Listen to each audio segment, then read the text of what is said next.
Assalamualaikum warahmatullahi wabarakatuh. Salam sejahtera, selamat sore, dan selamat datang kembali kepada Bapak Ibu yang telah hadir dalam acara Auditor Ngabuburit sore hari ini.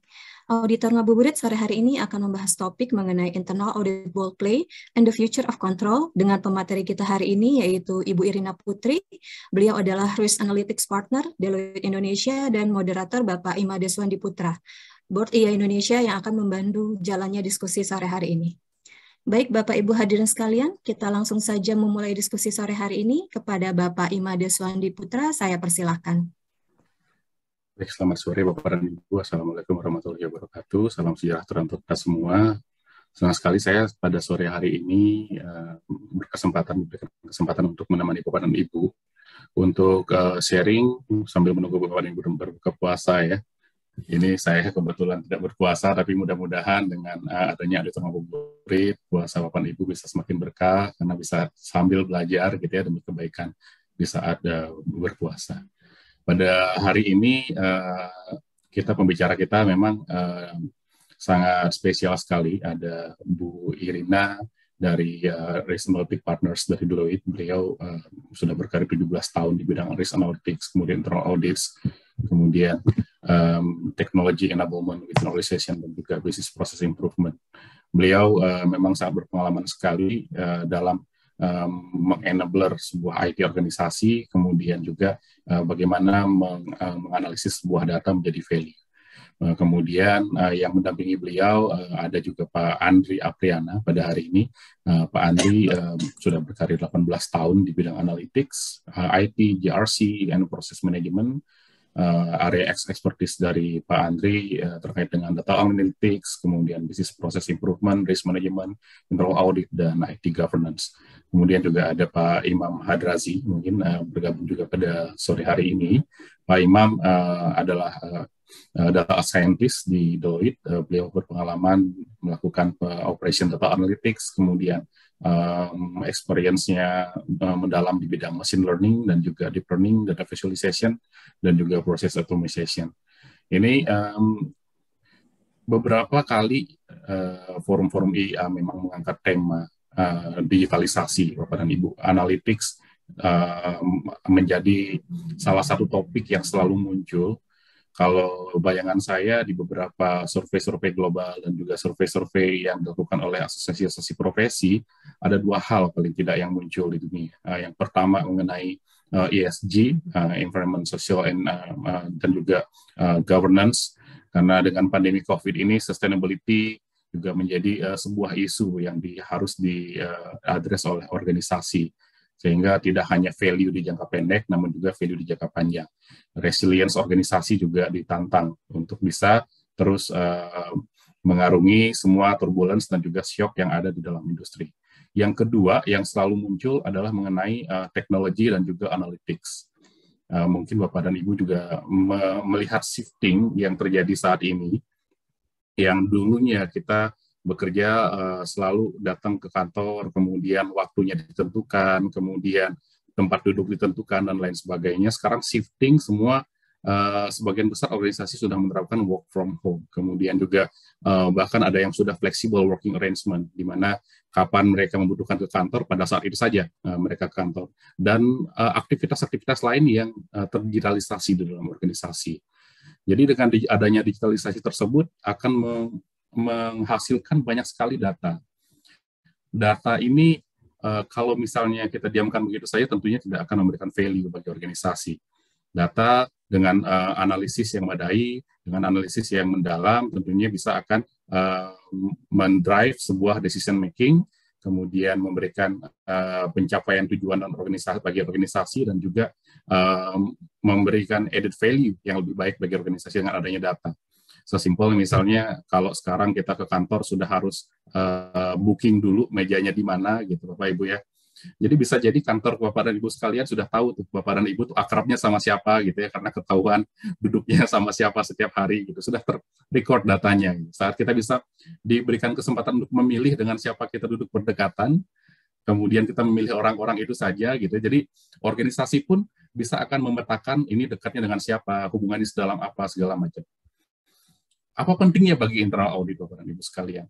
Internal audit tentunya ya bagaimana kita meng-create value bagi organisasi, tentunya dengan kemampuan-kemampuan kita di bidang GRC, kita bisa memanfaatkan semua data yang ada, kemudian tidak hanya membuat corrective action atau detective action, tapi juga prevent, how to prevent fraud, how to prevent misuse of companies inventory dan lain sebagainya. Jadi pada hari ini Ibu Irina dan timnya, Bapak Andri dan Pak Imam akan menyampaikan kepada kita sekalian, Bapak dan Ibu, beberapa tren-tren global mengenai internal audit analytics. Ya, kemudian jangan-jangan ke depannya internal auditor yang data yang saya pegang saat ini sekitar lebih dari 30.000, Bu Irina, ada internal auditor di Indonesia saat ini. Ini ke depannya gimana nih kalau semua digantikan oleh mesin gitu ya. Semua bisa digantikan dengan data-data visualization, data analytics, kemudian tidak dibutuhkan lagi internal auditor yang pengalaman puluhan tahun gitu ya. Dia cukup dengan satu klik sudah bisa mengenerate sampel, satu klik sudah bisa menemukan suatu kecenderungan risk of fraud dan lain sebagainya. Jadi kita mau dikemanakan? Apa yang harus kita lakukan untuk bisa tetap relevan ke depannya? Kemudian Bu Rina juga akan menyampaikan mengenai the future of control. Trennya ke depan, memang yang saat ini kita semua kontrol itu tercentralized, didesain dengan baik. Kalau ke depannya dengan adanya mungkin bisa kita lihat saat ini, bahkan currency yang saat ini dikontrol oleh bank sentral itu juga quote-unquote terancam karena adanya decentralized system.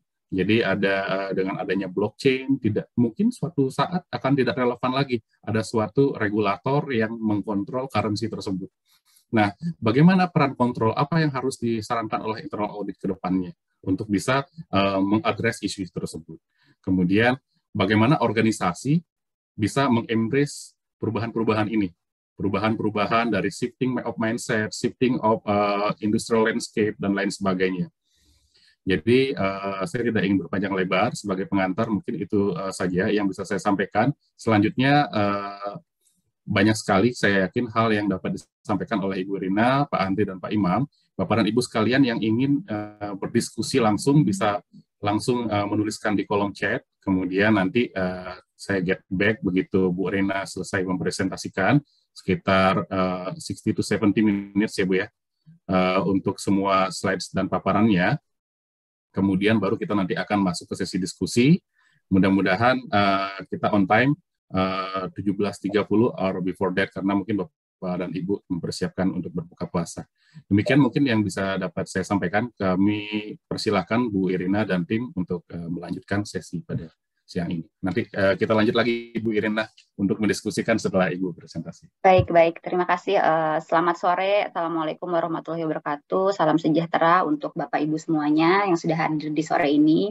Semoga kita semua dalam keadaan sehat walafiat, dan juga saya ingin mengucapkan terima kasih kepada Institut Internal Audit Indonesia, IA, dan juga Pak Pitoyo dan Pak Made ya yang telah mengundang saya dan rekan-rekan dari Deloitte lainnya untuk menjadi pembicara nih di acara Auditor Ngabuburit 2022. Kebetulan saya, Andri, dan juga Imam, para fasilitator dari Deloitte, kita semua berpuasa, jadi senang sekali nih kita mendapatkan kesempatan khusus gitu untuk ngabuburit yang spesial gitu sambil sharing mengenai internal audit analytic dan the future of the control kepada para member IA sore hari ini. Jadi mungkin sebelum saya memulai serinya, izin saya sedikit memperkenalkan diri, biarpun tadi Pak Made sudah memperkenalkan diri saya sedikit.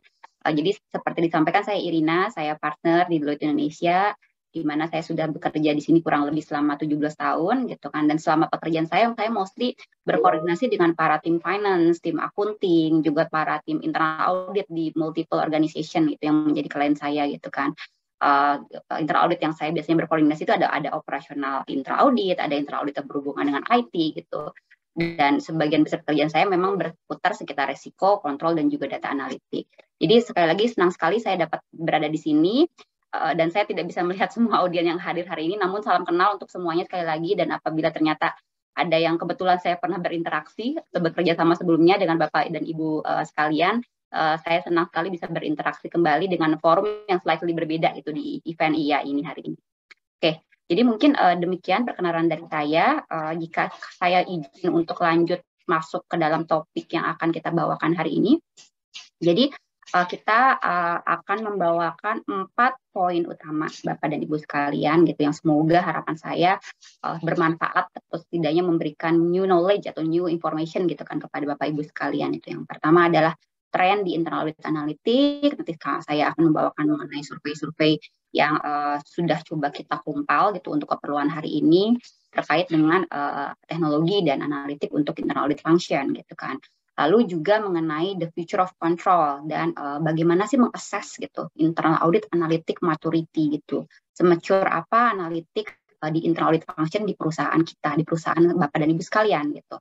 Dan juga nanti kita akan memberikan beberapa contoh penerapan the future of control gitu, penerapan teknologi di dalam internal audit analytics seperti apa, dengan membawakan dua topik, which is continuous monitoring dan juga data management. Nah, nanti di topik terakhir kita akan membawakan mengenai IA digitalization stage yang mungkin bisa diterapkan atau mungkin Bapak dan Ibu sudah menerapkan gitu di perusahaan Bapak dan Ibu saat ini gitu, dan ini kita berikan sebagai reference yang semoga bermanfaat dan juga bisa dibawa pulang nih oleh Bapak dan Ibu itu setelah selesai hari ini gitu, bisa di-compare ke kondisi atau praktek di perusahaan Bapak dan Ibu masing-masing.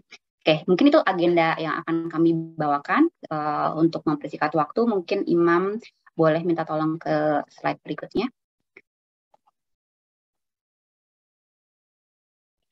Oke, boleh ke slide berikutnya, Imam. Oke, seperti yang tadi disampaikan di depan, main dari sharing session ini adalah internal audit analytic dan the future of control. Jadi saya akan memulai dengan menyampaikan mengenai beberapa tren terkait data analitik di 2022 dan juga tahun-tahun ke depannya sampai ke 2026, baik dari sisi organisasi secara entity-wide ataupun specifically di fungsi internal audit. Saya akan memulai dengan top trend menurut Gartner untuk data dan analitik di 2022 dan onward. Jadi ini ada 3 tim yang dibawakan oleh Gartner. Pertama adalah active, dynamism, dan diversity. Itu bahasanya dibacanya aja oleh saya susah gitu ya, active, dynamism, and diversity gitu. Tapi ini basically di masa yang akan datang nanti penggunaan artificial intelligence atau AI yang kita sering dengar itu, sistem ini di organisasi itu akan semakin banyak gitu, baik untuk keperluan organisasi, di sisi operasional, bisnis, ataupun government, atau bahkan di internal audit function gitu. Ini akan semakin meningkat untuk mendorong growth dan juga innovation di organisasi. Jadi agar nanti perusahaan dapat terus following the trend di global market, karena tentunya digitalisasi itu bukan hanya terjadi di perusahaan Bapak dan Ibu ya, tapi sekarang itu terjadi di mana-mana gitu, di semua sektor, di semua industri, dan di semua function within the organisasi gitu kan. Dan berdasarkan survei yang di Gartner lakukan, perusahaan yang mungkin belum secara tepat waktu atau proactively mulai menggunakan AI system by 2026, ada kemungkinan mereka akan outperform gitu secara kompetitifnya by their peer gitu, by their competitor. Nah, apa saja sih mungkin contoh dari AI system ini? Bapak dan Ibu pasti udah sering mendengar ya, yang paling simpel itu ada automation, robotic process automation, machine learning, natural language processing, predictive, analytic, untuk forecasting demand, supply, ataupun marketing digital gitu kan, yang bisa diterapkan di perusahaan gitu. Itu salah satu contoh aja. Nah, selain itu yang ingin dibahas juga mengenai bagaimana di perusahaan itu bisa memiliki dan mendevelop one source of data gitu, atau data-centric database yang tepat untuk penggunaan AI sistem ini. Kalau sistemnya bagus, datanya nggak bagus juga percuma. Bapak dan Ibu pasti Bapak dan Ibu sudah fully aware about this ya gitu kan. Jadi Gartner itu mengatakan without the right data, building AI system itu risky dan dangerous.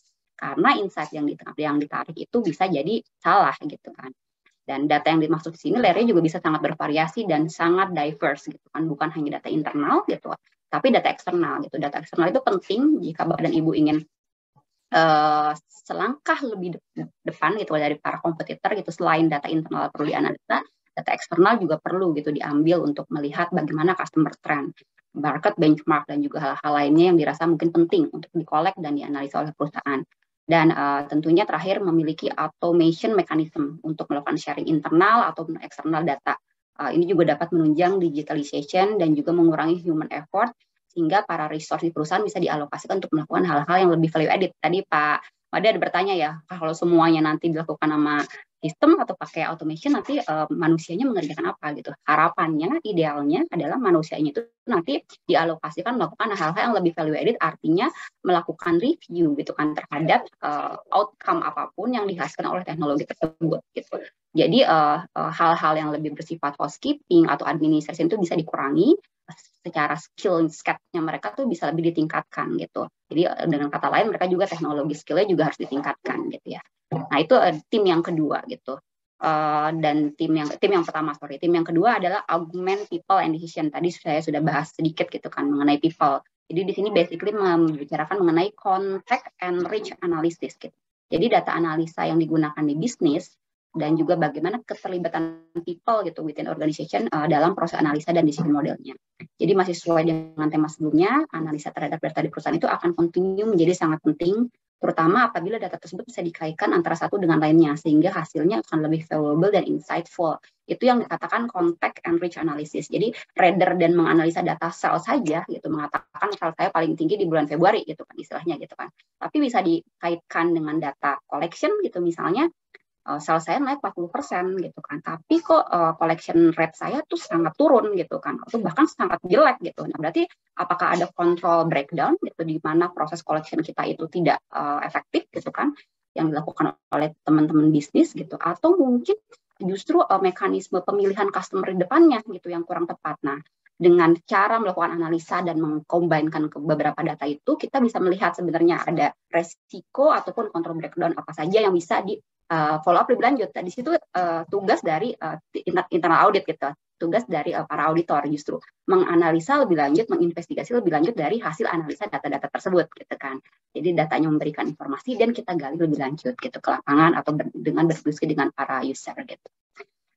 Dan oleh karena itu nantinya akan ada increase atas talent di perusahaan yang memiliki kemampuan untuk mengolah data, menganalisa data. Jadi orang-orang seperti Pak Imam yang data scientist itu akan makin banyak dicari gitu kan. Mungkin Bapak dan Ibu sudah mengalaminya nih di perusahaan nih, mulai merekrut orang-orang yang punya kemampuan programming gitu kan, atau data scientific itu akan semakin dicari gitu. Bahkan kalau saya iseng-iseng lihat ke LinkedIn nih Bapak dan Ibu, wah banyak sekali yang mencari pekerjaan terkait dengan data scientist dan data program itu. Jadi itu memang menjadi keahlian yang sangat dicari di market saat ini. Termasuk untuk keperluan internal audit, nanti saya akan bahas di belakang mengenai ini. Dan yang terakhir itu adalah institutional trust gitu kan, atau connected governance gitu kan. Jadi suatu organisasi tentunya perlu memiliki effective governance, tata kelola perusahaan yang baik, good corporate governance gitu. Bapak Ibu pasti sudah sangat familiar dengan istilah itu kan. Hal ini namun juga termasuk data governance yang baik gitu untuk mensupport digitalization inisiatif tadi gitu. Apabila apalagi mungkin jika perusahaan Bapak dan Ibu memiliki multiple business tersebar di beberapa geografik gitu, bagaimana nanti para boards ataupun Bapak dan Ibu auditor sekalian bisa menentukan, memonitor ataupun mengevaluasi resiko-resiko yang bisa terjadi secara lebih efektif dan lebih real time. Ini kata kuncinya, lebih real time gitu. Jadi tadi seperti Pak Made sampaikan, bukan detektif lagi gitu, tapi lebih proaktif gitu kan, lebih preventif atau lebih real time untuk mengetahui resiko ataupun kontrol breakdown lainnya di lapangan gitu secara lebih real time dengan menggunakan teknologi dan mengutilize data yang ada saat ini gitu. Jadi nanti akan ada penggunaan teknologi-teknologi seperti misalnya audit management system, risk management system yang mungkin Bapak Ibu juga sebagian sudah familiar dengan istilah itu gitu kan, penggunaan database untuk keperluan internal audit, baik itu database-nya itu ada di on-premise ataupun penggunaan cloud. That kind of information itu akan makin sering muncul, makin familiar gitu di institut internal audit, di function internal audit. Tapi kita juga harus memperhatikan bagaimana governance-nya gitu untuk memastikan tidak ada resiko dari data tersebut itu sendiri gitu. Jadi itu tiga tema Bapak dan Ibu dari Gartner yang kita coba collect.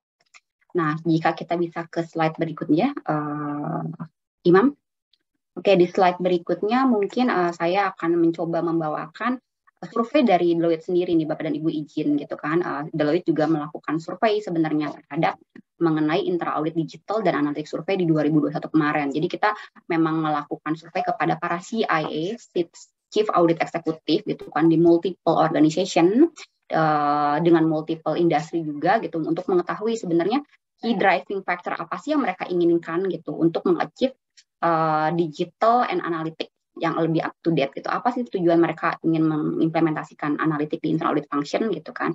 Nah, kita bagi menjadi 3 nih Bapak dan Ibu gitu kan. Untuk small company artinya gitu FTE atau jumlah internal auditor di perusahaannya itu kurang dari 20 gitu kan, dan medium artinya jumlah internal audit di perusahaannya itu 20 sampai dengan 100, dan yang large gitu di mana jumlah internal audit di perusahaannya itu lebih dari 100. Nah, tapi berdasarkan survei ternyata tiga top gitu, top 3 dari key driving factor-nya itu adalah sama. Pertama, untuk mengimprove the effectiveness. Jadi mereka ingin menggunakan analitik untuk meningkatkan effectiveness gitu kan, accuracy, completeness gitu, dan relevansi dari proses audit mereka gitu. Untuk mengetahui resiko-resiko yang sedang ada di perusahaan gitu kan. Dan yang kedua adalah untuk mengidentify outlier gitu kan. Jadi outlier itu basically anomalis yang terjadi di perusahaan gitu kan, yang mungkin bisa ketangkap dari data gitu kan. Nah, itu yang tadi saya bilang perlu di follow up lebih lanjut gitu. Dan oleh karena menggunakan data analitik, jadi nanti fokus dari Bapak dan Ibu untuk mengidentifikasi outlier ini akan lebih tajam gitu kan, instead of mungkin hanya random sampling gitu kan. Dan yang berikutnya adalah untuk improve auditing engagement. Ini artinya apa? Tentunya kan biasanya setelah selesai internal audit, setelah selesai proyek internal audit, kita ada memberikan laporan gitu kan, memberikan laporan baik itu ke audit committee ataupun ke manajemen ataupun ke user. Nah, itu dengan menggunakan analitik biasanya akan lebih engage gitu conversation-nya, karena yang ditampilkan itu adalah data gitu kan, data yang sudah fakta gitu, dan coverage-nya juga luas gitu. Jadi mereka biasanya akan lebih gampang memahaminya gitu, karena sudah nanti akan ditampilkan dalam bentuk visualization instead of kata-kata saja gitu kan ya contohnya. Nah, secara audit life cycle, jika kita ke chart yang kanannya gitu kan, aktivitas mana sih yang di internal audit function itu banyak menggunakan analitik. Nah, seperti yang tentunya sudah diduga lah oleh semua pihak gitu kan, pastinya di during audit field work untuk pengambilan sampel gitu kan, rather than mengambil sampel secara random gitu dengan menggunakan analitik tool, itu bisa menganalisa semua populasi gitu kan, dan baru nanti dari outlier itu yang akan diidentifikasi lebih lanjut gitu. Mungkin itu sekilas aja, nanti bahannya akan saya share, dan di sini pun kita put linknya, jadi apabila Bapak dan Ibu nanti ingin melihat lebih detailnya silahkan bisa gitu kan untuk dilihat gitu. Mungkin kita bisa ke slide berikutnya. Nah, slide berikutnya untuk menekankan lagi saja gitu, outcome apa sih yang diinginkan oleh para CAE itu untuk penggunaan digital dan analitik selama 3-5 tahun ke depan. Sama tadi konsisten ya gitu Bapak dan Ibu, ingin mengimprove function dari analitik, function internal audit dengan penggunaan analitik through the greater assurance of coverage, artinya coverage dari internal auditnya juga lebih luas gitu kan. Ingin lebih cepat juga itu prosesnya, dan juga ingin mengautomate beberapa aktivitas internal audit gitu. Nah, yang sebelah kanannya yang ingin saya angkat gitu adalah ini current usage penggunaan analitik saat ini gitu kan versus nanti 3-5 tahun ke depan gitu. Nah, ternyata kan kalau saat ini internal audit analitik itu paling banyak digunakan during field work gitu kan. Cuman ternyata di future gitu mereka berharap itu udah akan makin lebih balance digunakan di berbagai macam audit life cycle gitu. Mulai dari nanti untuk proses risk assessment, untuk proses planning, atau untuk preparation reporting gitu. Bahkan harapannya gitu dengan penggunaan teknologi ini bisa digunakan untuk yang kita kenal dengan continuous auditing gitu ya Bapak dan Ibu. Itu sekilas aja mengenai current usage. Kita bisa ke slide berikutnya. Oke, di slide berikutnya mengenai barrier. Kalau tadi kan key factor gitu kan untuk kontribusi. Nah, ini penghalang apa sih gitu yang biasanya ditemukan pada saat perusahaan ingin mengimplementasikan digital and analytics. Again gitu kan, ini sangat mirip top 3-nya gitu, regardless the size of the internal audit people di organisasinya. Yang pertama adalah access to appropriate data. Ini juga pengalaman saya Bapak dan Ibu sekalian ya gitu. Biasanya kita ada keinginan untuk melakukan internal audit analitik, menganalisa data, tapi akses kepada data tersebut tuh belum memadai gitu. Kadang masih harus minta ke IT gitu ya, atau kadang kita dikasih akses tapi mungkin ada masalah integrasi atau hal-hal lainnya gitu. Jadi itu memang beberapa hal yang menjadi top barrier gitu dari penggunaan data analitik atau digital gitu yang dirasakan oleh para internal audit di organisasi yang kita survei gitu. Yang berikutnya adalah skill dan knowledge gitu kan. Tentunya karena ini penggunaan teknologi yang mungkin gitu bukan pada awalnya bukan merupakan nature ataupun basic skill dari kita sebagai auditor gitu kan. Kita perlu meningkatkan nih teknologi kita. Saya rasa standar dari IA pun sudah menyarankan ya gitu untuk meningkatkan skill atau knowledge mengenai penggunaan teknologi untuk membantu pekerjaan internal audit di lapangan gitu. Dengan cara melakukan training, sharing session seperti ini juga sebenarnya udah part of dari peningkatan skill dan knowledge gitu. Dan juga kapasitas gitu. Kapasitas itu adalah maksudnya meningkatkan jumlah orangnya gitu kan. Tadi Pak balik lagi ke Pak Made bertanya, nanti gimana nih Pak, Ibu gitu kan, orangnya justru berkurang gitu. Nah itu bahkan harapannya bukan berkurang Pak, dengan kapasitas yang ada tapi skillnya mereka meningkat gitu ya. Meningkat. Jadi mereka juga bisa memahami gitu bagaimana cara melakukan internal audit dengan menggunakan analytic tools gitu. Mungkin itu sekilas mengenai barrier. Jika kita bisa ke slide berikutnya, Imam. Oke, di slide berikutnya lebih ke penjabaran lagi aja gitu kan, fokus area dan activities untuk the next 3-4-5 year untuk audit proses area gitu kan, dari berdasarkan size dari the company gitu, berdasarkan size dari internal audit function di suatu perusahaan gitu. Yang ingin saya angkat di sini gitu, kalau untuk perusahaan yang ternyata FTE dari internal audit itu sudah lumayan besar, fokus mereka untuk 3 sampai dengan 5 tahun ke depan itu lebih ke untuk meningkatkan penerapan digital dan analitik di bagian planning, di bagian risk assessment gitu kan, dari bagian pembuatan report gitu. Sedangkan perusahaan yang mungkin FTE-nya masih relatively small gitu kan, karena mungkin mereka baru membuild gitu internal audit team-nya, mereka masih fokus memang ke field work gitu. Itu mungkin perbedaan yang saya ingin coba angkat di sini.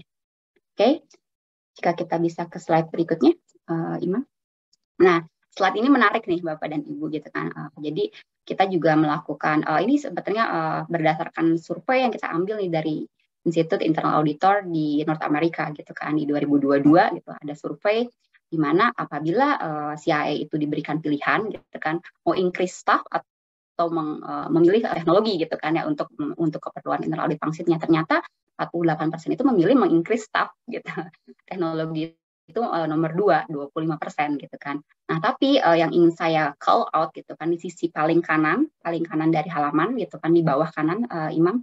Nah, tapi kalau misalnya dikatakan fundingnya dinaikin gitu, menarik nih gitu. Apabila funding not sufficient, ternyata mereka memang lebih memilih meningkatkan staff gitu dibandingkan teknologi gitu. Tapi kalau funding somewhat insufficient, funding mostly sufficient gitu, funding completely sufficient gitu untuk berinvestasi terhadap teknologi gitu kan, ternyata lumayan balance keinginan untuk meningkatkan staff dengan juga penerapan teknologi.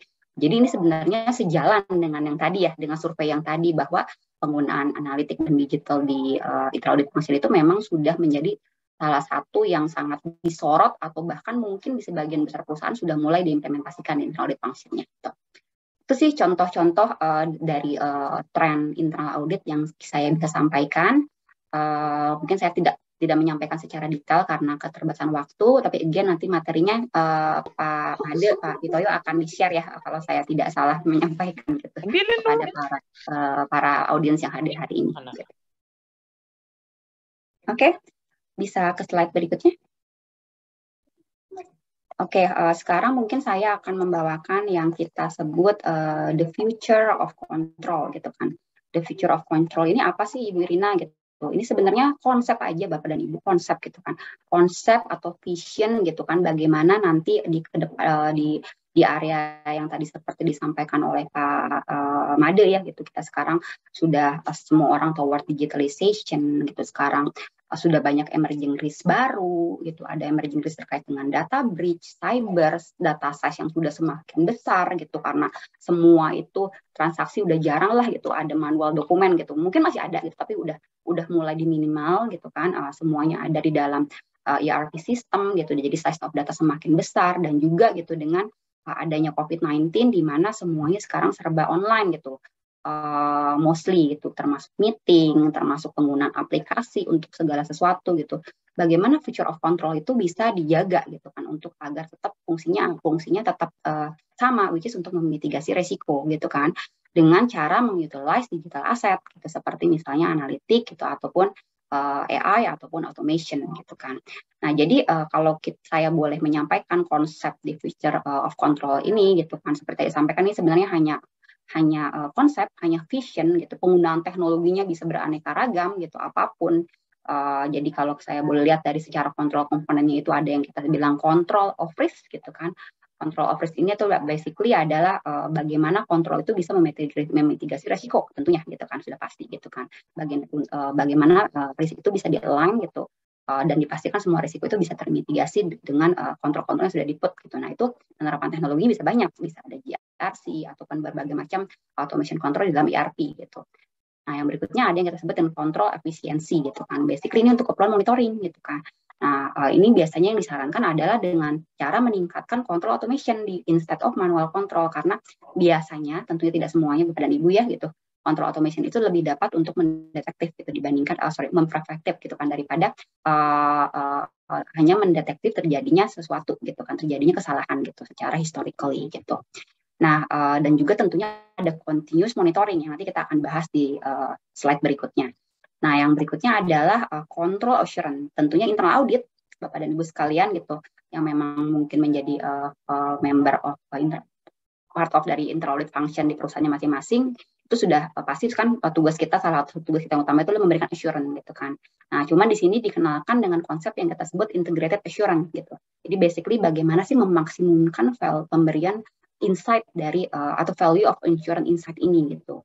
Ini biasanya dilakukan dengan cara lebih banyak berkoordinasi dengan second line. Ini sebenarnya udah inline ya Bapak dan Ibu ya, berarti ya the picture of control ini dengan reline of model kita gitu kan ya, yang kita sering-sering gunakan gitu di suatu perusahaan, di good corporate governance perusahaan gitu. Jadi integrated assurance ini bagaimana internal audit dapat berkoordinasi dengan second line untuk mendapatkan beberapa hal gitu. Contohnya bagaimana sih bisa mengidentify risk across organization gitu. Itu kan kita perlu support dari second line, udah pasti. Second line perlu mengidentifikasikan bersama dengan first line. Nah, itu yang dimaksud dengan integrated. Salah satu contoh ya dari integrated assurance gitu. Bagaimana kita berkoordinasi dan berkolaborasi gitu. Dan juga bagaimana kita bisa mempunyai consistent language dari resiko dan kontrol gitu. Jadi jangan sampai sebenarnya departemen let's say departemen segmen A dengan segmen B gitu, sebenarnya mereka mempunyai resiko yang sama gitu, resiko terkait let's say cyber gitu ya, cuman karena bahasanya itu berbeda-beda gitu, kontrolnya juga bisa jadi berbeda-beda, monitoringnya juga bisa jadi berbeda-beda. Nah, itu jadinya kurang konsisten dan kurang efektif gitu kan pelaksanaan dan monitoringnya gitu. Nah, itu yang mungkin perlu berkoordinasi dan berkolaborasi lebih lanjut. Dan juga tentunya bagaimana melakukan risk assessment, sudah pasti butuh support dari second line dan first line gitu, dan juga melakukan prioritization gitu. Dari sisi bisnis itu sebenarnya gitu, biarpun kita memang harus independen ya Bapak dan Ibu gitu kan internal audit, kita juga bisa berdiskusi gitu. Sebenarnya bisnis itu ada emerging risk apa sih gitu, apa ada accounting standar baru yang mungkin internal audit harus segera memprioritaskan mengetahui apakah sudah ada kontrol in place gitu untuk accounting standar baru tersebut. Ini contoh saja gitu, bagaimana cara berkoordinasi gitu kan, dan tentunya dengan cara memiliki bagaimana cara the whole three line of model itu memberikan insight yang konsisten gitu kepada the board gitu kan, kepada board of director, terhadap BOC, terhadap audit committee. Jangan sampai message itu beda-beda gitu kan, nanti laporan dari bisnis seperti ini gitu kan, laporan dari risk management seperti ini, laporan dari audit beda lagi, nanti kan boardnya bingung ya Pak gitu. Nah, itu maksudnya bagaimana yang kita sebut dengan integrated assurance gitu, salah satu contoh atau konsep dari future of control ini yang kita coba bahas di kesempatan hari ini gitu. Nah, kalau secara vision gitu tadi dibahas juga, sebenarnya future of control itu visionnya apa sih gitu, tujuannya apa. Jadi ada 6 yang paling bawah ya Bapak dan Ibu. Maksud pertama itu adalah consolidated, maksudnya ingin memiliki control framework yang bisa sebisa mungkin gitu kan, serelevan mungkin bisa across organization and does not operate in silo gitu. Tadi maksudnya seperti yang saya sampaikan, apabila kontrolnya ternyata applicable ke multiple departemen gitu, why kita harus punya several key controls gitu kan, malah nanti membingungkan tim internal audit atau pada saat bisnisnya ataupun usernya untuk melakukan self assessment gitu, kalau controlsnya mirip tapi testingnya beda-beda gitu misalnya kayak gitu ya gitu. Lalu juga fokus ke automated gitu kan, kenapa? Karena bisa mereduce risk of human error dan juga lebih proaktif dan lebih bisa preventif memitigasi resiko gitu kan. Lalu perlu ada alignment tadi seperti saya sampaikan, alignment dari risk appetite di seluruh organisasi sehingga nanti kontrolnya juga bisa ada alignment. Dan juga harus ada dynamic yang bagus, artinya internal audit sebagai pemberi assurance juga harus memahami gitu kan dynamic change di organisasi. Jangan sampai kontrol yang kita testing itu saja, sedangkan resiko di perusahaan itu sudah lebih banyak gitu kan. Nah, itu perlu ada alignment. Dan juga perlu ada kontrol yang sifatnya prediktif gitu ya. Tadi saya sudah sampaikan, dan ini bisa digunakan dengan cara menggunakan berbagai macam teknologi. Bisa menggunakan early warning system, penggunaan teknologi prediction untuk melihat apakah ada kemungkinan resiko tertentu di suatu perusahaan. Itu banyak teknologinya Bapak dan Ibu gitu. Tapi itu maksudnya adalah kontrol yang bersifat prediktif gitu. Dan at the very end adalah teknologi enable, penggunaan teknologi untuk mensupport itu semua. Jadi itu secara sekilas ya Bapak dan Ibu mengenai the future of control, di mana tentunya three lines of model itu saling berkoordinasi, saling berkolaborasi, dan ada di kita bilangnya the heart of this future vision gitu ya, gitu harapannya gitu ke depan, sehingga bisa lebih smooth pelaksanaan kontrol dan untuk memitigasi risiko di perusahaan. Mungkin itu, apabila kita bisa ke slide berikutnya. Bapak dan Ibu, mohon maaf kalau misalnya saya agak cepat berbicaranya, silakan nanti Pak Mado untuk diingatan aja, Ibu Irin ngomongnya terlalu cepat gitu kan ya. Kebiasaan nih gitu kalau berbicara terlalu cepat. Nah, agar saya bisa tarik napas sedikit dan Bapak dan Ibu juga bisa mungkin bosan dengar suara saya gitu kan. Kita akan membawakan video cuma 1 menit saja Bapak dan Ibu mengenai konsep atau vision dari Future of Control. Silakan Imam.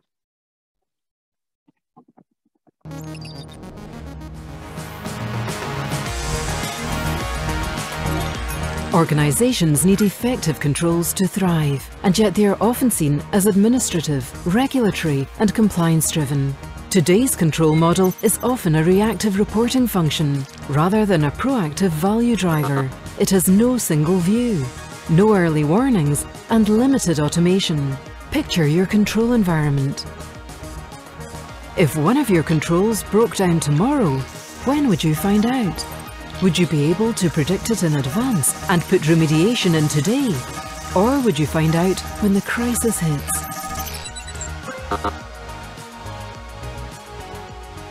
With our environment changing faster than ever before, with technological advancements and regulatory change, how will your controls keep up? We believe a better controlled business will be a higher performing business. Controls of the future will be consolidated, automated, aligned, dynamic, and predictive. The use of cognitive technologies, including machine learning and natural language processing, along with robotics, will be the new norm. Experts with business and technology skills will become the new control superstars. New skills such as data mining, cloud robotics, and data architecture will be common, and the makeup of traditional assurance lines will be changed. Radical change needs to begin now. Start. Videonya saya cut Bapak dan Ibu sekalian karena terlalu panjang, takutnya nanti waktunya tidak cukup. Tapi basically nanti saya akan akan saya lanjutkan gitu kan, sebenarnya kan tadi dipotong sampai dengan ask yourself gitu. Jadi apa sih yang harus ditanyakan gitu untuk memastikan apakah kontrol yang saat ini kita miliki ini sebenarnya sudah cukup atau enggak untuk memitigasi risiko dan juga mensupport bisnis. Tadi kan ada disebutkan ya, high performance control, high performance business, dan juga harapannya effective assurance coverage gitu kan dari audit function. Nah, ini sedikit aja gitu kan, sedikit mundur gitu sebenarnya apa sih gitu konsep dari current state of control yang kurang bagus gitu, yang butuh berubah gitu kan. Sometimes gitu kalau misalnya kita tanya Bapak dan Ibu apakah sudah punya risk control matrix, sudah gitu kan, sudah punya business proses, sudah gitu. Nah, tapi sebenarnya kan itu hanya itu bagus gitu kan, itu adalah framework yang which is sangat penting gitu kan. Cuman ada beberapa hal yang mungkin perlu di refresh gitu, yang perlu berubah gitu kan. Pertama, sometimes itu tuh masih based on old process gitu, belum disesuaikan seperti tadi saya bilang dengan kondisi saat ini, dengan emerging risk yang muncul saat ini. Emerging risk itu tadi seperti disampaikan di depan, ada ESG, HSE, cyber gitu kan, dan multiple other things yang mungkin baru muncul 2 tahun belakangan ini during pandemic gitu, dan hal-hal lainnya gitu. Lalu secara real time monitoringnya pun limited gitu, jadi lebih bersifat historical gitu kan hasilnya itu. Lalu poor quality data gitu, karena kita mungkin masih relying gitu kepada pihak klien gitu within organization, kepada IT gitu. Sometimes data yang kita terima itu tidak sesuai atau tidak cukup untuk kita melakukan analisa atau untuk keperluan audit gitu. dan juga mungkin masih penggunaan limited teknologi atau mungkin masih manual gitu internal audit saat ini dilaksanakannya. Tadi saya sudah sampaikan framework yang mungkin belum secara komprehensif mendokumentasikan risiko dan kontrolnya. Lalu ini yang juga sangat penting, nggak ada clear link to risk gitu. Jadi sebenarnya kontrolnya untuk memitigasi risiko apakah gitu, itu sangat-sangat perlu gitu untuk diidentifikasikan justru bahkan di awal gitu, di risk assessment gitu kan, bukan di belakang gitu. Lalu no key control definition, biarpun semua kontrol penting Bapak dan Ibu tentunya gitu kan, bukan berarti yang harus dimonitor cuma key control ya gitu, tapi kita kan biasanya mengenal ada istilah key control gitu, which is adalah kontrol yang normal, yang regular definition-nya itu adalah kalau yang sama sekali tidak dijalankan itu bisa berimpact jelek gitu, tidak bagus gitu kan terhadap bisnis gitu atau terhadap financial reporting gitu, dan impact-nya juga sangat signifikan gitu kan. Kalau misalnya oleh external auditor itu bisa menjadi mungkin material weakness gitu ya istilahnya kayak gitu. Nah, itu contohnya kalau belum ada identification dari no key control itu mengapa juga itu cukup penting gitu kan. Dan mungkin tadi seperti saya sampaikan di depan kontrolnya masih decentralized itu, masih belum ada beberapa kontrol, belum ada mekanisme untuk mengidentifikasikan mungkin beberapa contoh kontrol yang bisa di-apply di multiple function gitu di perusahaan gitu. Normally biasanya Bapak dan Ibu automatic control itu bisa diterapkan di multiple function di perusahaan gitu, kayak kontrol terkait dengan user access gitu, dan hal-hal lainnya itu biasanya bisa di-apply di multiple function di perusahaan gitu, dan fokus only ke financial control. Nah itu juga salah satu yang mungkin need to change gitu, karena operasional itu kan basically yang grow the business ya gitu kan, biarpun sangat penting ya finansial itu gitu untuk melaporkan kepada statutory dan juga untuk melihat kinerja kita gitu, tapi harus ada balance lah gitu antara finansial dan operational control, dan tentunya semua harus diformalize dan didokumentasikan. Itu mungkin just looking back gitu kan, saya yakin di perusahaan Bapak dan Ibu sudah sangat bagus gitu resiko dan kontrolnya. Ini cuman as a lesson learned aja apa aja yang mungkin harus dirubah dari current state of control di perusahaan kita gitu. Oke, kalau bisa ke slide berikutnya. Nah ini tadi membahas sedikit mengenai future of control lagi. Tadi kan saya bilang ada 3 komponen, control of risk, kontrol efisiensi, kontrol assurance. Nah, secara tim gitu, bagaimana sih gitu tim dari setiap komponen tersebut? Yang pertama, control of risk itu biasanya mengedepankan risk sensing gitu kan. Bagaimana kontrol bisa digunakan untuk men-sense resiko di suatu perusahaan gitu. Dan juga yang kedua, penggunaan teknologi yang bisa mensupport governance dan juga risk and compliance activities gitu, baik itu GRC ataupun teknologi lainnya lah gitu. Yang berikutnya adalah kontrol efisiensi, itu bagaimana bisa menerapkan kontrol automation untuk mensupport proses perjalanannya, proses identification risiko di lapangan gitu, atau memprevent terjadinya kontrol di lapangan. Dan tentunya continuous monitoring, ini sangat penting gitu, adanya continuous monitoring, artinya bukan hanya sesekali gitu kan di monitoringnya, harus ada mekanisme itu hal itu terjadi secara regular, baik itu manual gitu ataupun menggunakan teknologi. Akan lebih bagus lagi kalau menggunakan teknologi karena akan lebih real time gitu kan hasilnya. Dan yang berikutnya adalah mungkin ada yang kita sebut proses dan kontrol transformation, menggunakan tadi digital gitu kan, mengenai digital tools dan atau teknik-teknik lainnya gitu untuk memastikan monitoring dan kontrol itu akan lebih advance gitu, dan hasilnya juga lebih insightful nantinya tentunya.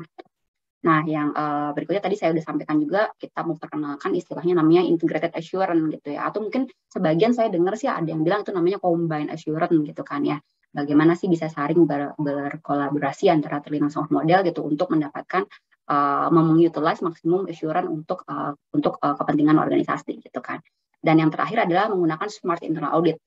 Mungkin ada beberapa Bapak dan Ibu sekalian di sini yang sudah mulai menggunakan teknologi gitu untuk lakukan internal auditnya, baik itu audit manajemen sistem gitu, atau mulai menggunakan beberapa analytic tool atau menggunakan beberapa AI sistem. Nah, itu sudah bagus gitu, berarti kan sudah mulai menggunakan yang kita sebut smart internal audit gitu. Oke, ya kita bisa ke slide berikutnya. Nah, ini hanya beberapa contoh saja, biasanya teknologi apa saja sih yang bisa digunakan di organisasi gitu kan, bukan hanya di internal audit function gitu untuk mengimplementasikan the future of control gitu. Saya tidak akan bacakan satu-satu.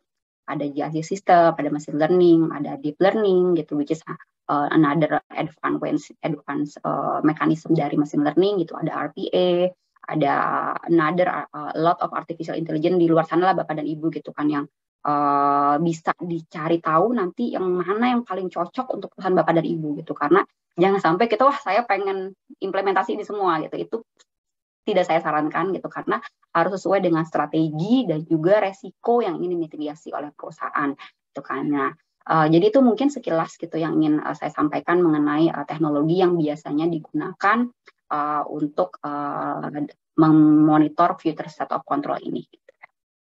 Oke, jika kita bisa ke slide berikutnya, Imam. Nah, tadi video kita berhenti di sini nih, Bapak dan Ibu, gitu kan. Ask the question, gitu kan. Are you ready, gitu kan, untuk move toward digitalization, gitu kan, untuk internal audit, gitu. Bagaimana sih, gitu, apa saja yang saya harus persiapkan, gitu. Di sini kita coba mendokumentasikannya dengan mungkin ask this set of question, gitu kan, to helping you move toward the future, gitu. Misalnya, apakah saat ini teknologi play a central role in your control environment gitu. Kalau jawabannya ya atau ya nanti 2 tahun ke depan akan gitu kan, berarti mungkin sudah ada waktu, sudah saat yang tepat Bapak dan Ibu mulai mencari tahu gitu kan resiko apa yang mau dimitigasi dengan menggunakan teknologi, datanya seperti apa, penggunaan teknologinya seperti apa gitu. Jadi jangan mulai dari teknologinya Bapak dan Ibu ya, tapi mulai dari resikonya gitu, resiko dan juga strategi dari perusahaannya. Teknologinya akan mengikuti gitu. Lalu do you have a clear view of your most important risk, gitu, how they are likely to change going forward? Yang tadi saya bilang emerging risk. Emerging risk apa sih yang mungkin saat ini kalau saya put control yang ada saat yang sudah berjalan tuh nggak akan ketangkep gitu. Jadi saya mungkin harus either perlu bantuan teknologi gitu, atau mungkin kontrolnya resikonya sama nih nggak berubah gitu kan, tapi karena transaksinya semakin banyak gitu dan karena saya ingin lebih real time menangkapnya, jadi mungkin perlu bantuan teknologi gitu kan. Lalu yang berikutnya adalah is your system of internal control formal and documented. Nah, yang tadi balik lagi ke yang tadi ya gitu. Sudah didokumentasikan secara formal atau belum? Kalau belum berarti kita harus mulai segera mungkin gitu mendokumentasikannya secara formal dan mensosialisasikannya tentu gitu kan. Apakah sudah ada banyak automated control? Kalau misalnya dari satu cycle gitu, automated controlnya masih satu gitu, jawabannya adalah ya mungkin sudah waktunya mulai mengimplementasikan automated control gitu. Atau mungkin jawabannya belum perlu karena mungkin areanya atau the size of the business atau strategi di perusahaan belum menuju ke sana. Jadi again harus lagi balik ke strategi dan resiko perusahaan gitu. Lalu apakah sudah ada coordination antara tim risk, antara risk control dan juga internal audit team gitu kan, antara first line, second line dan juga third line gitu kan. Mengapa? Karena ini akan memudahkan sekali gitu proses internal audit yang akan datang. Bapak dan Ibu tidak akan dianggap apa sih namanya polisi ya gitu istilahnya kalau zaman saya dulu, karena saya juga pernah menjadi internal audit lama yang bertahun-tahun yang lalu gitu kan. Kayaknya ditakutin. Nah, tapi kalau misalnya sudah ada koordinasi gitu kan akan lebih smooth proses auditnya dan akan lebih relevan sebenarnya gitu. Hal yang akan diaudit dan juga hasilnya itu harapannya bahkan bisa memberikan advice gitu kepada business unit gitu kan, regarding seperti memberikan apa punishment ya gitu, artinya kepada mereka gitu. Lalu do you have dashboard gitu untuk like issue real time. Nah, ini yang tadi saya sempat sampaikan di depan gitu, early warning system itu penting gitu ya. Untuk bisa mulai dipertimbangkan untuk diimplementasikan gitu, karena dengan adanya early warning system itu bisa diimplementasikan di mana saja Bapak dan Ibu ya, bisa di audit, bisa di risk management, tapi jangan overlap pesan saya. Nah, itu harus ada koordinasi makanya untuk melihat apakah ada risiko-risiko di luar sana yang mungkin harus segera mungkin kita tangkap gitu. Contohnya reputation risk gitu kalau kita pakai external data, atau mungkin other financial risk yang ingin Bapak dan Ibu tangkap lebih cepat gitu. Nah, ini mungkin saya sekilas aja, saya mungkin lebih banyak teori gitu kan. Nanti rekan saya Pak Andri akan lebih memberikan detail konsep dari continuous monitoring dan juga bagaimana pentingnya data management. Seingat saya ini slide terakhir saya, Imam, over to you Andri. Oh, saya masih ada satu slide, sorry.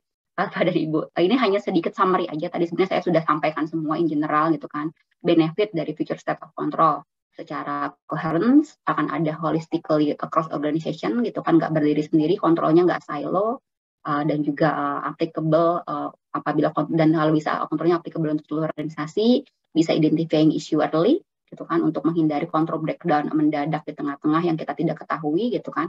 Pentingnya adanya collaboration gitu kan, dan memberikan fokus terhadap the most important thing dalam organisasi, dan juga bisa memprotek reputation dari perusahaan dengan menggunakan early warning system ataupun dengan cara identifikasi resiko yang tepat gitu.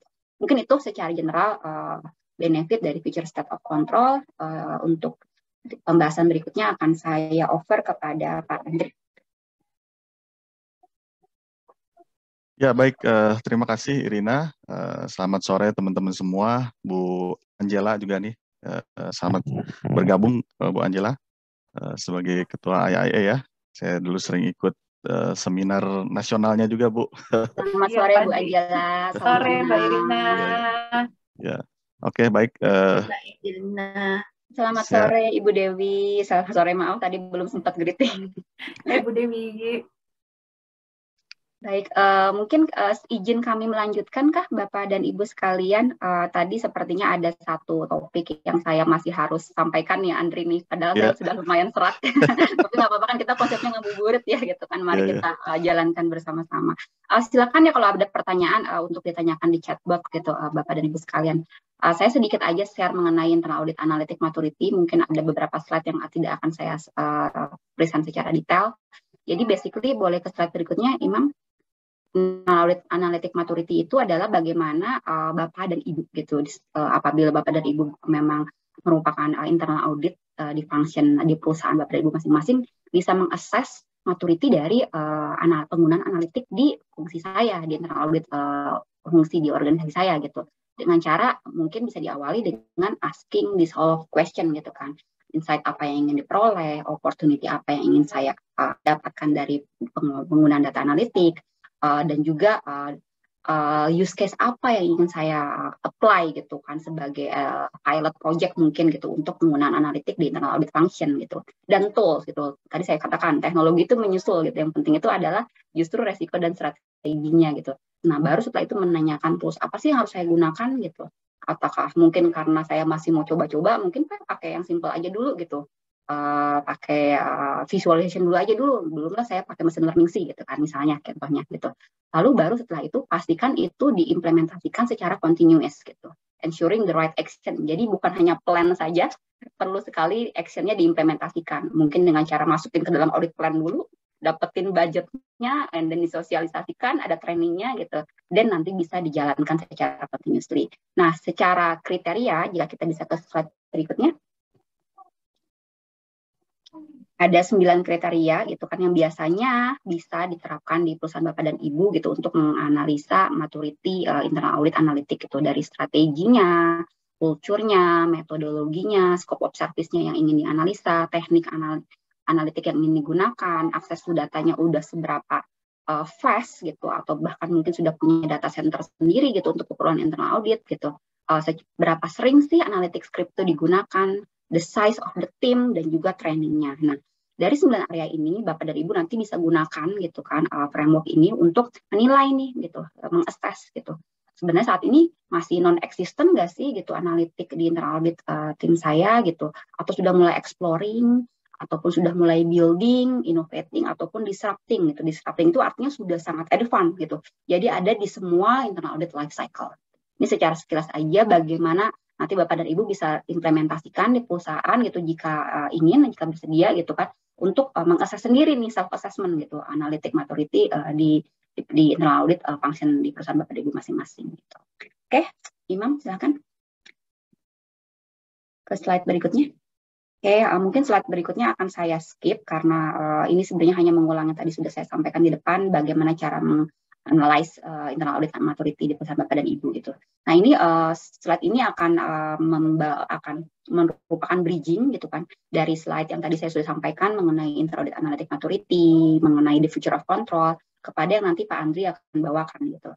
Berulang kali saya sudah katakan ya gitu, kalau ingin memulai the journey of analytic atau any technology enablement sebenarnya, start with the strategy gitu kan, and then identify the risk gitu kan, controls-nya, modelnya gitu kan, lalu people yang akan melakukannya, prosesnya apakah sudah ada gitu kan untuk melakukan internal audit analytic itu, testing prosedurnya sudah ada kah, sudah in place kah, audit plan-nya sudah ada kah gitu, and then data dan teknologinya, teknologi yang saya gunakan apa gitu.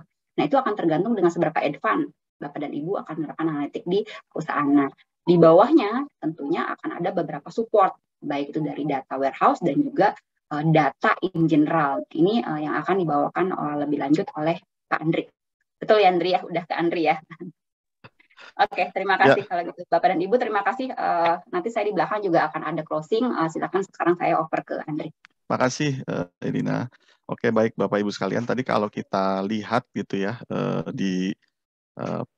di topik sebelumnya, refer back ke trends dari Gartner, terus kemudian survei dari IIA dan juga dari Deloitte, kita bisa lihat sebetulnya secara trennya kalau kita tarik benang merahnya ya saat ini dan ke depannya inisiatif atau inovasi dari internal audit itu akan sangat banyak bersinggungan dengan dua hal ya, yaitu terkait dengan teknologi dan juga data gitu ya.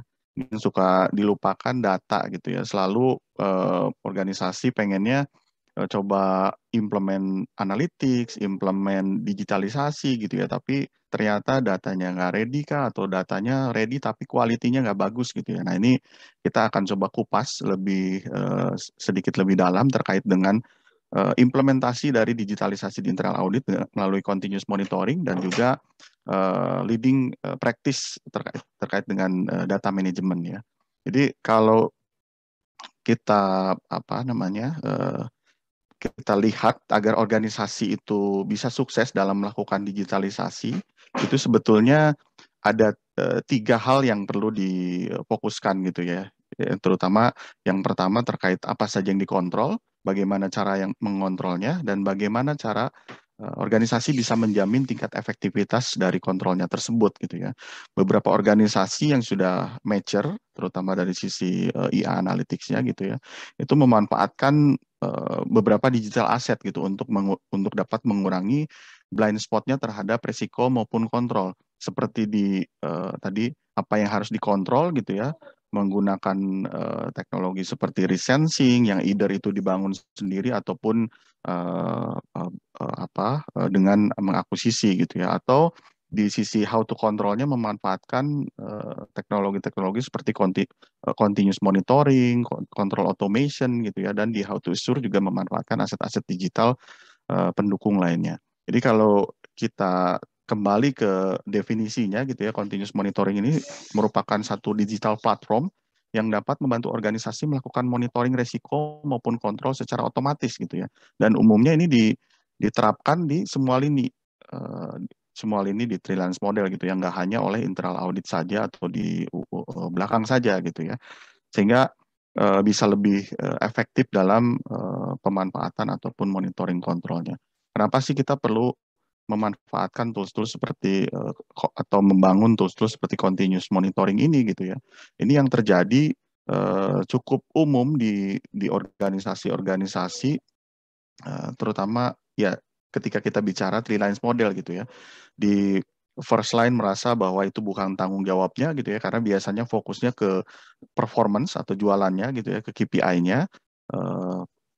Kemudian kadang juga karena udah di dalam KPI itu mungkin area atau item kontrol dan risiko yang diukurnya nggak terlalu banyak gitu ya, sehingga orang first line fokusnya ke performance, sehingga resiko dan kontrol itu menjadi prioritas belakangan gitu ya. Dan seringkali ya diakal-akalin gitu ya, karena dia udah tahu operation di lapangannya ya, kontrol desain yang udah kita coba terapkan ya akhirnya bisa diakalin. Di second line merasa kok di first line-nya nggak bertanggung jawab gitu ya, sehingga ditambahkan lagi kontrol tambahan yang lain, dan ini makin menjadi satu lingkaran yang tidak tidak saling menguntungkan gitu ya. Sisi bisnis dibebani oleh bermacam-macam kontrol yang bahkan mungkin sifatnya manual gitu ya. Di sisi lain second line juga merasa bisnis nggak merasa bertanggung jawab. Akhirnya di third line-nya di internal audit merasa isunya itu aja gitu ya. Finding-nya kalau kita baca report kita flashback ke tahun sebelumnya kok kurang lebih mirip-mirip ya di audit universe yang sama gitu ya. Ini sama aja nih yang kita review, padahal cost sama effort yang kita lakukan mungkin udah berbeda gitu ya. Setiap tahun mungkin kita ada perusahaan harus menanggung perjalanan dinas gitu ya, terus kemudian cost-cost yang lain dalam melakukan kontrolnya gitu ya, sehingga secara overall nih di senior manajemen juga merasa cost-nya tuh terlalu tinggi untuk kita bisa mencapai kontrol yang efektif, dan ujung-ujungnya di audit committee merasa nggak ada confidence nih terhadap level kontrol yang sekarang diterapkan gitu ya. Ini juga berakibat ke secara overall di organisasi ini akan mengakibatkan 3 hal gitu. Yang pertama ini kill performance gitu ya. Artinya karena orang terlalu muter-muter tadi, kontrolnya kurang terus ditambahin lagi gitu ya.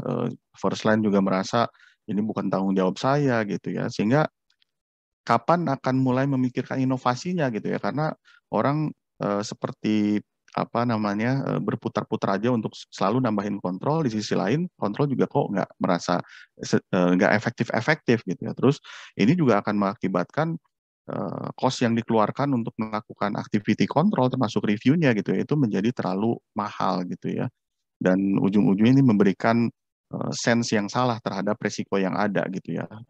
Sebenarnya kita tuh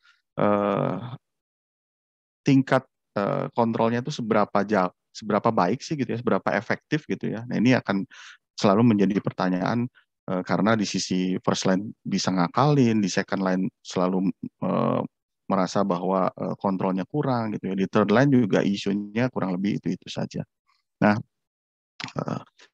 salah satu tadi untuk mengatasinya adalah dengan penerapan si continuous monitoring tersebut. Bagaimana continuous monitoring ini bekerja? Ada beberapa yang mengenalnya sebagai continuous control monitoring, ada yang mengenalnya sebagai continuous auditing dan continuous monitoring atau CACM, ada yang mengenalnya sebagai key risk indicator atau key control indicator gitu ya. Ini istilah yang berbeda-beda, ada yang membedakan tujuannya, tapi sebetulnya kurang lebih mirip-mirip gitu ya. Nah, sehingga si continuous monitoring ini kalau kita lihat cara bekerjanya ya secara umum sama gitu ya. Pertama, connect ke source-nya dulu, entah itu udah sumber datanya dari internal maupun eksternal gitu ya. Apakah itu terstruktur, semi-struktur, ataupun tidak terstruktur, itu kita bisa cover biasanya. Beberapa organisasi bahkan memanfaatkan data di sosial media gitu ya untuk memonitoring resiko yang relevan dengan topik-topik tertentu atau isu-isu tertentu gitu ya. Beberapa organisasi juga menggunakan data-data seperti di BPS misalnya gitu ya untuk melihat demografinya dan lain-lain. Itu untuk kita bicara eksternal dan tidak terstruktur. Ya kalau di internal dan terstruktur ya biasanya tantangannya lebih kecil gitu ya. Nah, kemudian baru dari connect ke source kita deploy insight melalui tools gitu ya. Biasanya toolsnya dikenal dengan business intelligence atau visualisasi atau tools untuk data modeling gitu ya.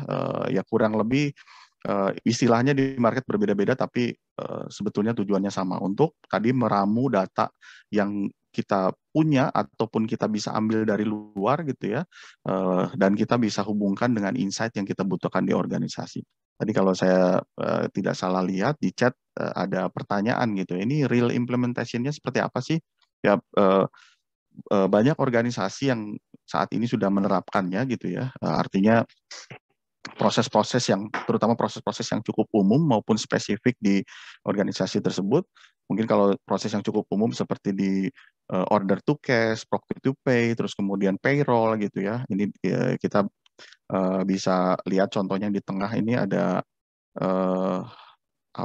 IT proses insight gitu ya, seperti user management, user account management, terus kemudian incident management. Ini kita bisa jadikan satu monitoring yang secara automatically kita bisa review, entah itu harian, mingguan, atau bahkan mendekati real time gitu ya.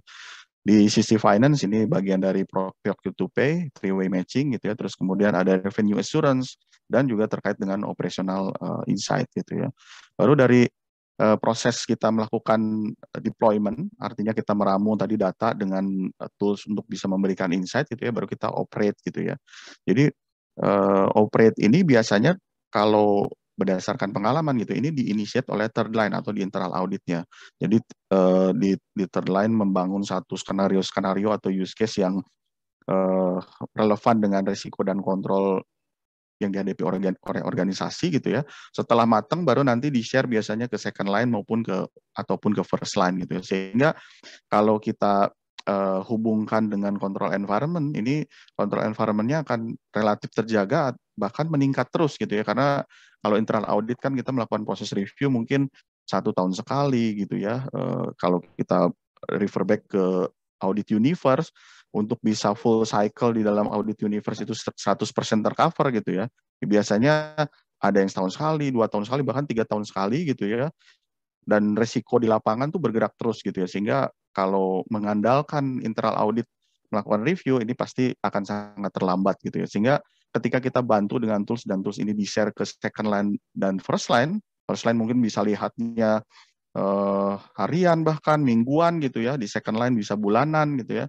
Nah ini akan memperkecil gap antara dinamika risiko di lapangan dengan control breakdown yang mungkin terjadi gitu. Nah, beberapa applicable use case yang seringkali dimanfaatkan gitu ya, ini terkait dengan empowerment dari first line.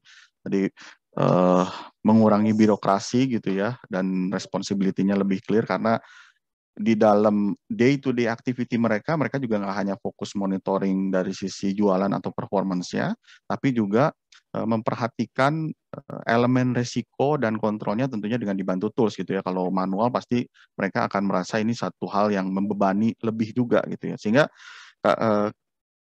mereka bisa balancing antara sisi performance dengan risikonya. Kalau di organisasi itu terlalu fokus ke performance, biasanya banyak yang hilang, kita nggak tahu gitu ya. Tapi kalau terlalu fokus juga ke risiko dan kontrol, biasanya kita nggak jualan-jualan gitu ya. Jadi ini harus balance antara dua sisi tersebut, dan itu dibantu oleh tools gitu ya. Nah, yang berikutnya adalah lift and shift IA Analytics to first line tadi, dengan kita men-share tools yang sudah jadi gitu ya, itu juga meng-empower baik terkait dengan awareness-nya maupun melakukan kontrolnya gitu ya. Yang cukup umum juga SOX testing, ini cukup repetitif tiap tahun gitu ya, biasanya dilakukan, ada yang interim juga. Nah ini hal-hal yang repetitif di SOX testing bisa juga diimplement. Maaf, ini ada ya, makasih Pak Muhammad. Kemudian yang terakhir terkait dengan risk management by design gitu ya, artinya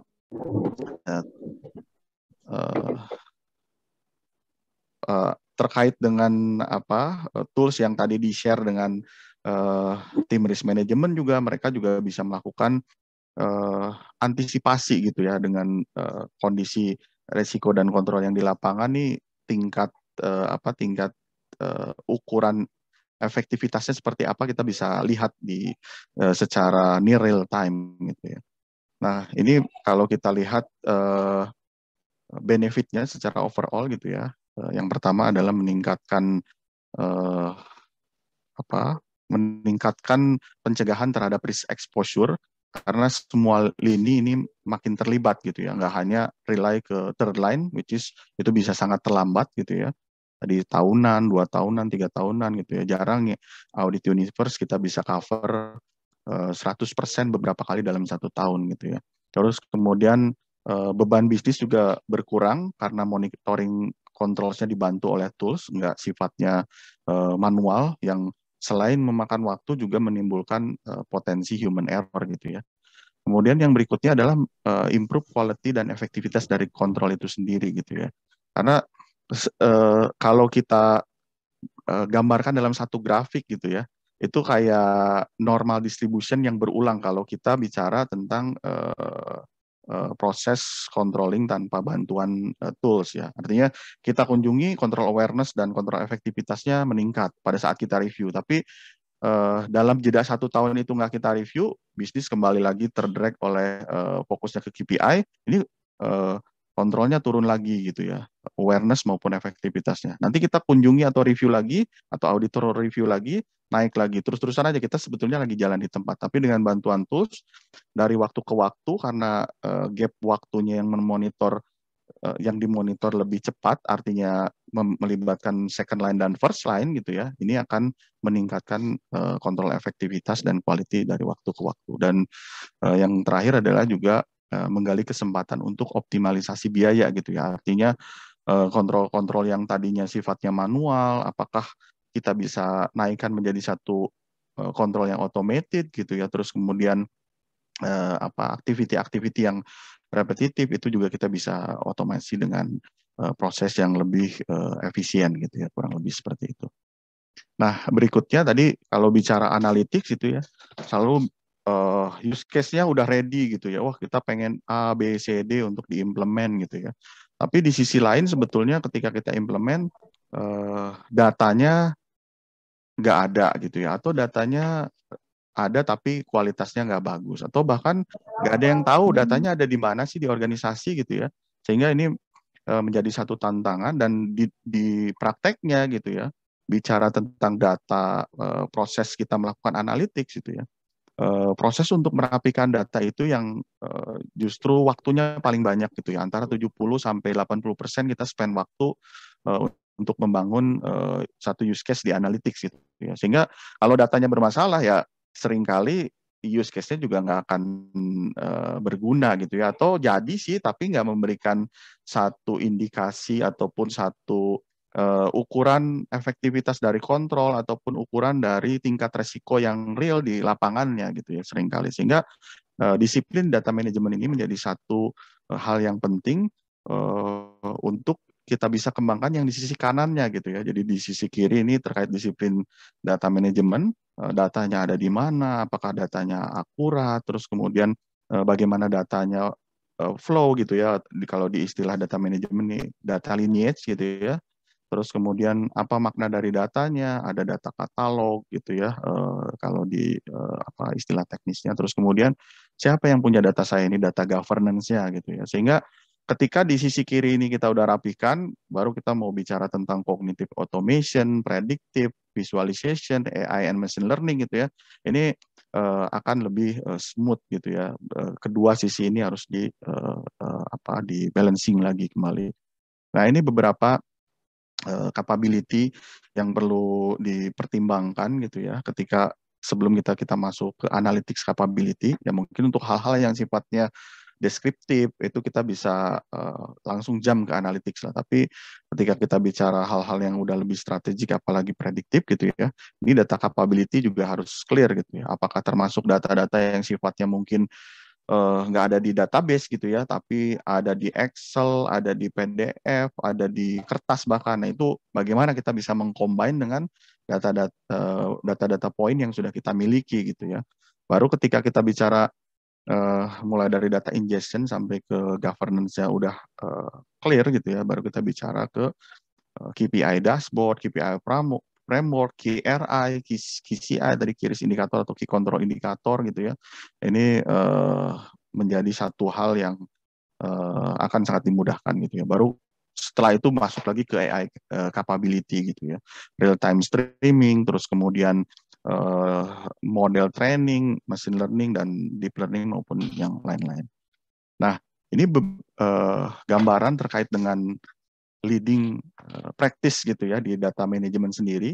Jadi perlu ada yang memperhatikan terkait dengan strateginya, terus kemudian juga people dan organization-nya, proses standar dan tools dan teknologi gitu. Ini di sisi kiri key capability-nya terkait dengan data strategi akan kemana gitu ya.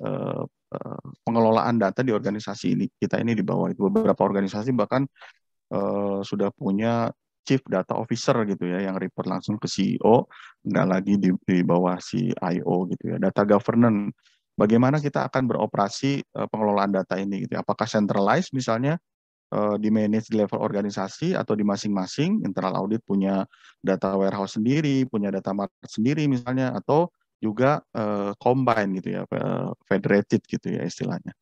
Nah, kemudian data quality management, bagaimana business rules yang ada di lapangan itu memang ada yang nge-review gitu ya, nggak hanya rely ke validasi yang ada di sistem gitu ya. Terus kemudian metadata management, ini data tentang data. Seringkali ketika kita bicara data gitu ya, masuk ke level table, ibaratnya di level table itu hanya bicara hal-hal yang mungkin sifatnya teknis gitu ya. Orang yang bangunnya atau bahkan pihak ketiga yang bangun sistemnya udah nggak beroperasi gitu ya, orang yang bangunnya udah resign gitu ya, sehingga nggak ada yang tahu nih table ini sebetulnya bicara tentang apa gitu ya.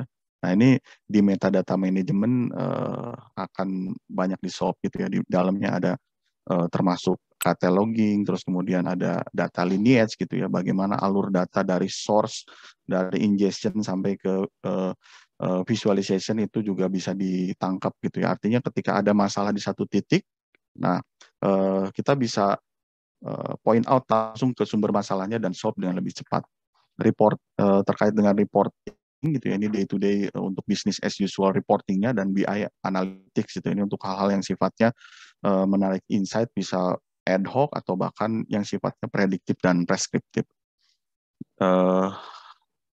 Kurang lebih seperti itu untuk data management gitu ya. Ini kita masuk ke sesi untuk internal. Bagaimana sih internal audit itu melakukan stepping gitu ya dalam melakukan digitalisasinya. Ini beberapa stage-nya yang akan kita coba kupas gitu ya.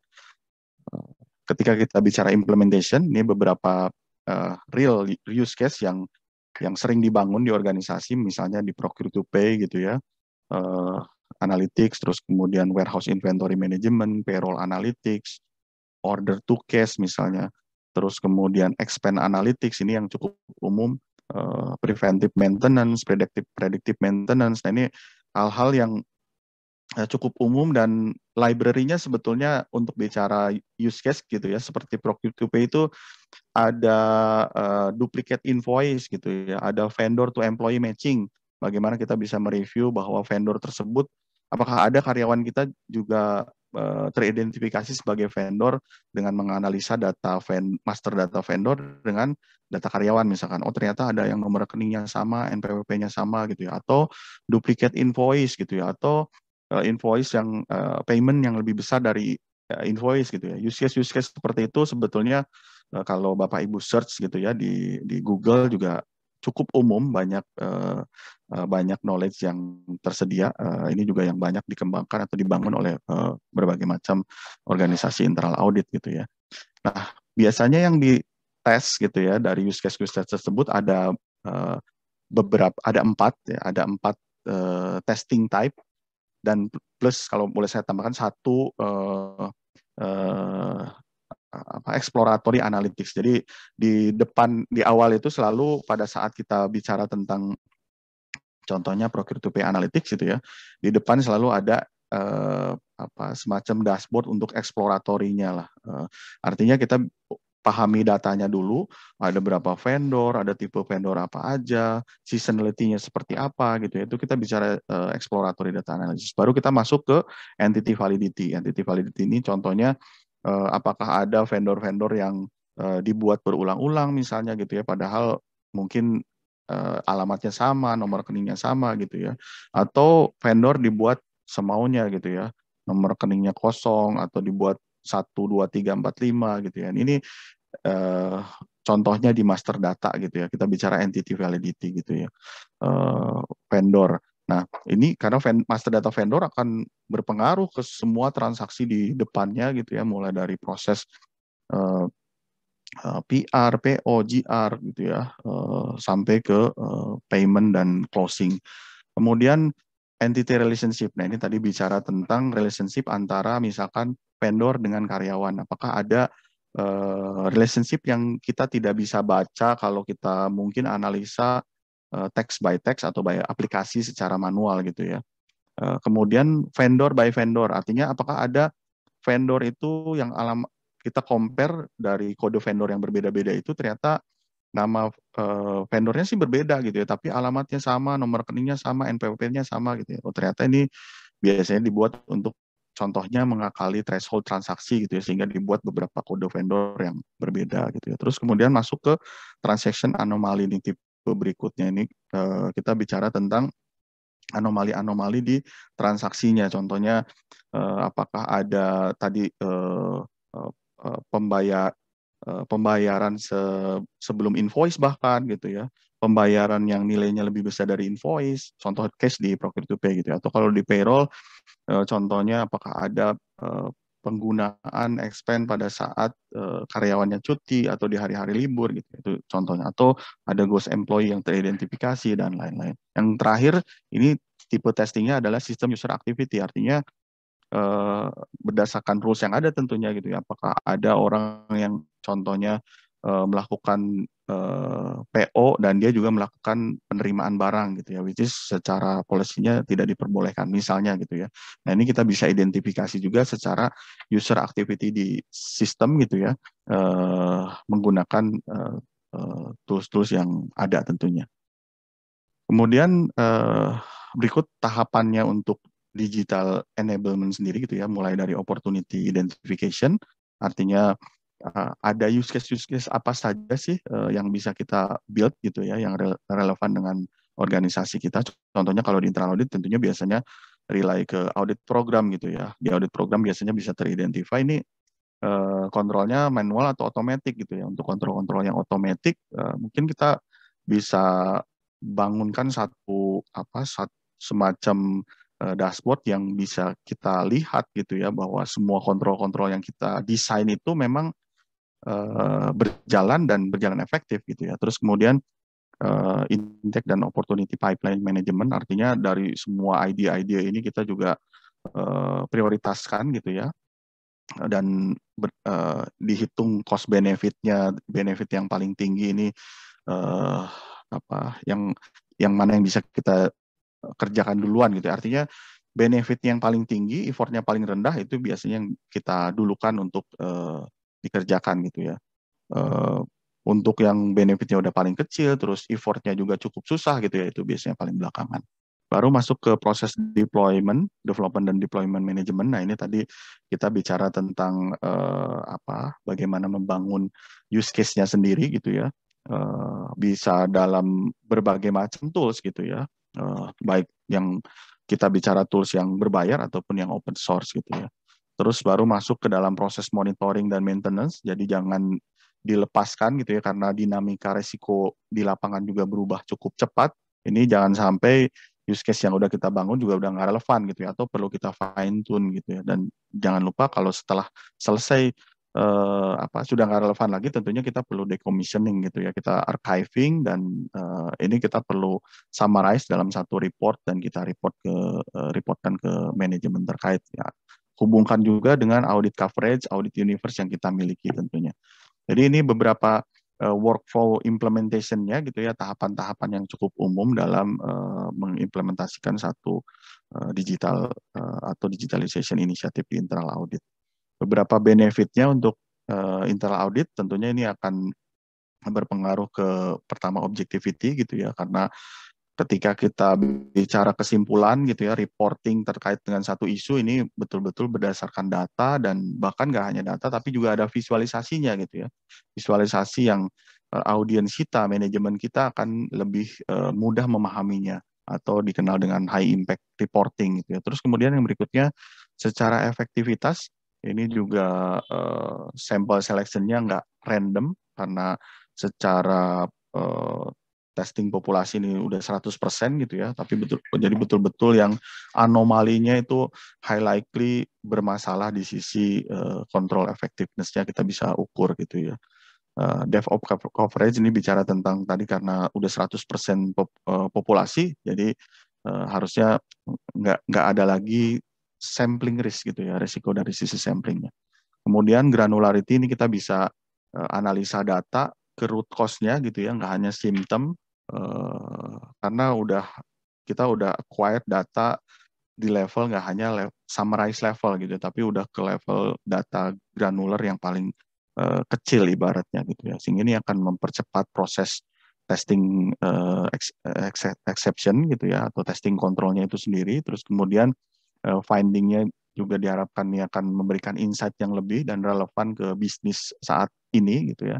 Dan ya high impact reporting gitu ya, ada visualisasi yang kita juga put di report yang mendukung fakta-fakta yang ada di lapangan untuk orang lebih mudah memahaminya. Nah, yang berikutnya adalah ini terkait dengan analytics journey-nya gitu ya. Biasanya dimulai dengan rules analysis, artinya analytics yang dibangun itu berdasarkan rule base gitu ya. Baru kalau kita mau combine dengan data enrichment, misalkan dengan data dari eksternal atau bahkan dari perusahaan lain yang saling berhubungan di grup yang sama gitu ya biasanya. Dulu saya pernah lakukan hal tersebut juga gitu ya. Jadi informasi yang saya butuhkan tuh ternyata ada di perusahaan lain gitu ya, tapi kita masih satu grup gitu ya. Ternyata mereka juga butuh informasi yang ada di company saya gitu ya, sehingga kita bisa tuker-tukeran dan mendapatkan insight yang lebih gitu ya. Terus kemudian baru masuk ke level selanjutnya untuk menerapkan data science dan AI gitu ya, pendekatan seperti machine learning, deep learning gitu ya, terus kemudian cognitive automation ini udah di next levelnya, dan terakhir nih udah masuk ke real time detection gitu ya. Jadi stream data itu nggak lagi terlambat bulanan atau harian gitu ya. Jadi udah betul-betul kita bisa lihat pergerakan performance dan risikonya itu secara near real time lah kalau kita bilang gitu ya. Mungkin nggak 100% real time, tapi kita udah bisa lihat ketika diminta balancing antara performance dan kontrol, kapan kita harus performance itu ibarat gasnya gitu ya, kalau di mobil kontrol itu ibarat remnya, kapan kita harus ngegas, kapan kita harus ngerem, itu kita udah bisa lihat dalam satu informasi yang cukup relevan gitu ya. Dan terakhir ini beberapa ilustratif use case gitu ya dari saya untuk. Nggak apa-apa, ini aku aja yang. Oke. Silakan. Terima kasih Andri, kasihan udah serak. Oke, mungkin Bapak dan Ibu sekalian, izin ini mungkin 2 slide terakhir kita lah ya gitu sebelum nanti masuk ke open question gitu. Jadi ini contoh aja beberapa penerapan analitik dan automation teknik yang kita rasa itu berdasarkan pengetahuan kami gitu dan experience kami itu bisa diterapkan di internal audit gitu, mulai dari penerapan artificial intelligence yang lebih advance gitu, contohnya penggunaan natural language processing untuk melakukan kontrak review ataupun dokumen review gitu dengan menggunakan teknologi dibandingkan kita bacain satu demi satu gitu kan ya, ataupun misalnya membuat yang kita kenal istilahnya dengan fraud dashboard untuk mengidentifikasi ada kemungkinan fraud di suatu perusahaan gitu, ataupun menggunakan machine learning untuk memprediksi kira-kira ada kemungkinan terjadi resiko apa saja di suatu area tertentu di perusahaan, ataupun misalnya menggunakan untuk user profiling. Nah, yang jauh lebih umum mungkin gitu, yang paling sering lebih terdengar gitu biasanya adalah contohnya penggunaan automation. Automation itu bisa untuk pengambilan sampling, kalau misalnya ternyata internal audit project itu sudah recurring gitu kan, datanya juga sudah mature dan sudah itu saja yang ditarik, kita bisa mungkin automate proses pengambilan samplingnya gitu. Begitu pula untuk monitoringnya gitu, monitoring untuk kedepannya juga untuk action plan-nya juga udah bisa kita automate gitu prosesnya. Lalu yang paling sering digunakan adalah testing procedure automation. Contohnya misalnya mengautomate testing procedure untuk bank reconciliation. Nah, itu karena pasti setiap bulan kita lakukan gitu, misalnya kalau either oleh bisnis ataupun oleh tim internal audit yang memang fokusnya di cash and on hand atau cash on bank gitu, itu bisa juga di automate. Dan yang ini yang juga mungkin saya tidak tahu apakah Bapak dan Ibu sudah mulai mengimplementasikan, tapi saya juga beberapa perusahaan ada tuh yang sudah mulai membuat working paper-nya sudah di automate gitu kan, karena kan biasanya working paper yang mungkin sifatnya itu recurring gitu, template-nya itu saja gitu kan, mungkin bisa di automate secara carry forward ke tahun berikutnya. Begitu pula untuk reporting dan juga untuk hal-hal lainnya yang mungkin bisa diimplementasikan di internal audit. Jadi kalau dilihat secara sekilas gitu, sepertinya memang analitik atau automation teknik ini bisa diimplementasikan di hampir seluruh audit cycle ya Bapak dan Ibu gitu. Oke, jadi mungkin jika bisa ke slide berikutnya, Andri. Slide berikutnya mungkin sebenarnya ini sangat mirip gitu dengan slide yang terakhir, jadi saya mungkin akan prefer menjelaskan slide yang terakhir saja. Andri, jika boleh ke slide terakhir. Jadi ini di slide terakhir itu kembali kita bertanya why now gitu, mengapa saya harus mulai mengimplementasikan analitik atau digitalization di internal audit function saya saat ini gitu. Jawabannya adalah karena sekarang yang paling umum jawabannya adalah karena sekarang saat ini organisasi sudah mulai move toward digital transformation di seluruh function gitu kan, di seluruh tipe perusahaan. Bahkan kalau misalnya Bapak dan Ibu comes from BUMN, itu kan menjadi salah satu yang menjadi hal yang sangat disarankan gitu kan oleh Kementerian BUMN itu untuk mendigitalisasi organisasi gitu, baik dari sisi kontrol ataupun hal-hal lainnya gitu kan. Nah, tapi kalau misalnya kita coba breakdown lagi gitu, bagaimana sih internal audit specifically gitu bisa bertransform ke arah digitalization gitu untuk membantu memonitoring risiko di perusahaan gitu. Ada 6 sebenarnya kenapa alasannya gitu. Pertama adalah adapt to risk landscape gitu. seperti yang tadi saya sampaikan di depan gitu. Sometimes gitu internal audit budget itu biasanya remain restrain itu, jadi dari tahun ke tahun segitu aja internal audit budgetnya, tapi sebenarnya resiko di perusahaan itu berkembang gitu karena bisnis dan market juga berkembang gitu, jadi resiko baru kemungkinan terus-menerus bermunculan gitu.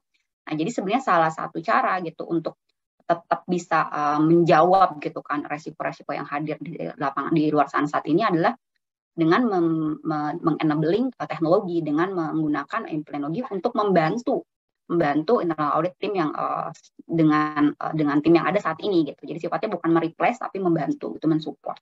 Dan tentu yang kedua adalah untuk mengincrease risk coverage. Tadi saya sudah sampaikan di depan gitu. Kita ingin coverage dari assurance kita makin luas gitu. Dan salah satu caranya adalah dengan menggunakan analytic tools gitu ataupun dengan menggunakan teknologi gitu. Dan yang berikutnya tentunya untuk mengenhance advisory capability. Tadi saya sudah sampaikan juga di depan gitu. Kita ingin tentunya gitu insight gitu ataupun rekomendasi gitu ataupun hal-hal yang kita sampaikan kepada manajemen, kepada audit committee gitu ataupun pada board itu makin lama makin bersifat bukan hanya rekomendasi terhadap hal yang sudah terjadi gitu, tapi misalnya lebih memberikan advice gitu untuk hal-hal yang mungkin sudah kita lihat nih, sudah kita teropong gitu akan menjadi suatu resiko pada perusahaan gitu, karena risk appetite-nya rendah gitu kan, kita tidak ingin resiko itu terjadi, tapi sepertinya akan terjadi nih secara transaksional gitu. Nah itu bisa juga digunakan dengan menggunakan teknologi misalnya prediktif ataupun early warning system gitu. Dan yang berikutnya adalah untuk invest ke growth, karena tentunya bukan hanya bisnis ya yang ingin growth, kita juga internal audit function pasti ingin growth gitu. Itu salah satunya adalah memang mungkin sometimes kita harus investasi di teknologi gitu kan. Dan yang berikutnya tadi respond to competition. Nah yang saya bilang di sini competition itu basically gitu kan, bisnis kita sudah sangat bergerak toward digitalization gitu kan. Sudah banyak sekali aplikasi-aplikasi baru gitu yang diimplementasikan di organisasi saat ini gitu. Nah, kita sebagai independent assurance juga harus upskill our capability gitu kan untuk memastikan kita bisa nih memahami teknologi-teknologi ini gitu. Jadi istilahnya gitu nggak gampang dibohongin lah gitu ya sama first line, biarpun kita tidak ingin ada konteks negatif seperti itu ya, karena kan sifatnya lebih kepengen berkolaborasi dan berkoordinasi tadi gitu kan. Nah dan juga tentunya untuk meng-acquire top talent gitu. Tadi yang saya sampaikan, talent terkait dengan data analitik itu sekarang sangat banyak dicari, termasuk yang memang mereka untuk keperluan melakukan internal audit. Jadi sebenarnya people yang punya capability bisnis sense-nya kuat, risk sensing-nya kuat, tapi juga mempunyai kemampuan teknikal itu sangat dicari saat ini gitu. Jadi kayak win-win gitu kan ya. Mereka ngerti bisnis, ngerti kontrol, ngerti risiko, tapi juga technicality-nya ada gitu. Nah, itu mungkin yang kita juga perlu mulai identify that talent di perusahaan gitu. Tidak selalu harus hire gitu kan. Bisa saja kita organically gitu mengembangkan tim internal audit yang sudah ada saat ini. Mungkin itu closing dari saya. Mohon maaf sebelumnya jika ada salah-salah kata dari kami, dari saya dan Andri dan juga dari Imam gitu. Dan sekali lagi saya ucapkan terima kasih banyak Ibu Angela gitu kan atas undangannya kepada tim Deloitte, dan apabila ada pertanyaan silahkan untuk dapat ditanyakan kepada kami. Over ke Pak Moderator, Pak Made silahkan. Thank you Ibu Irina, Pak Andri, Pak Imam. Mungkin terima kasih banyak atas penyampaiannya, memang sangat komprehensif sekali, dan topik ini terus terang banyak sekali yang bisa saya catat, dan di kolom chat juga ada beberapa pertanyaan yang muncul. Cuma memang membridging sedikit terkait dengan pertanyaan yang ada di kolom chat. Tadi Bu Irina menyampaikan bahwa bagaimana IA analitik atau analytics journey itu harus mulai dipikirkan, di-assess maturity-nya dalam organisasi gitu ya. Kemudian sejauh mana organisasi itu harus memilih berada pada level mana, apakah kita harus embrace sampai pada level yang disruptif misalnya, kemudian atau memang di matching juga dengan mungkin Bu Irina juga tadi sempat pointing out mengenai strategisnya jadi dari organisasi dan juga maturity terhadap datanya, dan itu menyambung pertanyaan Pak Bima, Bu Irina di dalam kolom chat bahwa area mana yang ingin kita improve terkait dengan analytical-nya terlebih dahulu. Misalnya kita ingin baru memulai journey data analytics di area mana yang dapat kita fokuskan. Mungkin itu dulu Bu Irina, ada beberapa pertanyaan lain lagi yang mungkin kita akan follow up sesuai dengan diskusi. Baik. Terima kasih Pak Made, dan terima kasih kembali juga Pak Bima. Tadi saya sudah mencoba menjawab di chat. Sebenarnya cuman saya akan sampaikan lagi jawaban saya secara verbal gitu Pak Bima, dan apabila kurang jelas feel free untuk bertanya kembali Pak gitu. Jadi memang betul gitu kan, secara penerapan analitik di perusahaan itu kita perlu assess balik lagi ke prioritas dan strategi perusahaan gitu. Saya tidak akan capek-capek mengingatkan gitu, jangan mulai dari teknologinya gitu, karena orang lain pakai teknologi ini kita ikut-ikutan gitu kan, tapi mulai dari prioritas dan resiko di perusahaan dan juga strategi yang kita mau implementasikan di perusahaan gitu. Caranya banyak sekali, tadi Andri sudah menyampaikan gitu, bisa dilihat saat ini sebenarnya risiko yang paling strategik gitu, atau yang paling signifikan di perusahaan itu apa gitu. Misalnya kita selama bertahun-tahun itu kita ngelihat recurring-nya itu collection dari rate dari perusahaan itu terus menurut berturun gitu. Ada masalah apa sih gitu? Kalau saya ke lapangan kayaknya baik-baik aja gitu. Tapi kenapa kalau secara pencatatan tuh salesnya meningkat tapi collection rate-nya menurun gitu? This kind of thing mungkin, and then after berdiskusi dengan board gitu kan, mereka juga ternyata punya concern yang sama gitu, atau mungkin mereka mendapatkan masukan dari investor gitu juga sama gitu mengenai itu, atau dari shareholder lainnya lah, atau dari stakeholder lainnya maksud saya. Nah, mungkin itu bisa dijadikan pilot gitu. Kalau misalnya ada contoh-contoh kayak gitu bisa dijadikan pilot gitu, karena datanya juga dirasa misalnya sudah mature gitu, untuk dianalisa gitu, bisa jadikan pilot untuk melakukan gitu special audit yang berbasiskan analitik. Jika kita mau memulai ya Bapak ya gitu, memulai gitu, kita mulai dari something yang mungkin important, signifikan gitu, dan strategik untuk perusahaan, sehingga kita bisa start with dengan oke, saya mau either ajarin nih tim saya yang kayaknya punya keinginan untuk belajar mengenai analitik gitu, atau sudah punya sedikit kemampuan mengenai analitik gitu kan. Saya ajarin gitu, diajarin sehingga mereka bisa ke lapangan, dan ternyata hasilnya bisa dibandingkan gitu dengan recurring audit yang sebelumnya kita lakukan yang belum pakai analytic tools dibandingkan dengan yang sekarang, perbedaannya seperti apa gitu. Nah, setelah dari hasil itu baru nanti kita bisa membuat strategi yang lebih dalam tentunya untuk audit plan tahun berikutnya gitu. Tadi saya sampaikan ada berapa audit project kah yang kita mau ada berbasiskan analitik gitu. Mungkin some of it nggak apa-apa gitu, sama kayak tradisional dulu aja, tapi beberapa mungkin kita udah harus mulai berbasiskan analitik gitu kan. Apakah kita mau meningkatkan FTE kita, FTE dari tim internal audit yang mempunyai kemampuan analitik gitu, apakah kita perlu memberikan training gitu, testing prosedurnya seperti apa, apakah kita sudah harus mulai investasi ke teknologi gitu, misalnya pakai continuous monitoring tool gitu, atau mulai harus beli server sendiri gitu untuk mengcover database dari data-data yang akan muncul. There are a lot of things ya Pak Made, Pak Bima, yang harus diconsider gitu kan, ya sudah pastinya bukan sesuatu yang gampang, karena yang namanya investasi teknologi nggak ada yang instan, udah pasti ya Bang. Betul. Pasti ada jurninya. Dan memang kalau saya simpulkan berarti berangkat dari ekspektasi sektor utama kita Bu ya, kemudian dan juga materi dari data kita. Berikutnya ada pertanyaan yang menarik juga dari Pak Rizky Hadi, izin saya bacakan Bu ya. Ini bertanya diskusi Bu Irina dan Pak Andri. Di organisasi kami saat ini telah mengembangkan CCM, Control Continuous Monitoring and Robotic Process Automation. Nah, untuk CCM sudah disosialisasikan dan diimplementasikan kepada manajemen di level operation. Ada yang merespon dengan baik dan ada sempat beranggapan bahwa CCM ini menjadi sesuatu finding, sehingga mereka ada justru malah menghindari notifikasinya.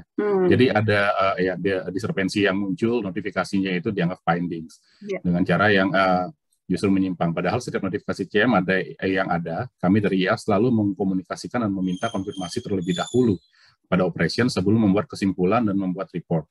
Menurut Ibu Bapak, bagaimana mengoptimalkan agar operation dapat menerima CCM ini sebagai sebuah pendekatan baru? Karena ini membantu mereka mengidentifikasi risiko secara real time. Tadi mungkin Pak Andri juga sempat mempointing out bahwa seharusnya memang yang data mentahnya atau notifikasi mentahnya diproses terlebih dahulu oleh third lines, baru kemudian second line maupun first line itu sudah menerima hasil report yang dapat dikomunikasikan. Nah, itu memformulasikannya itu seperti apa mungkin? Bu Irina atau Pak Andri yang menjawab?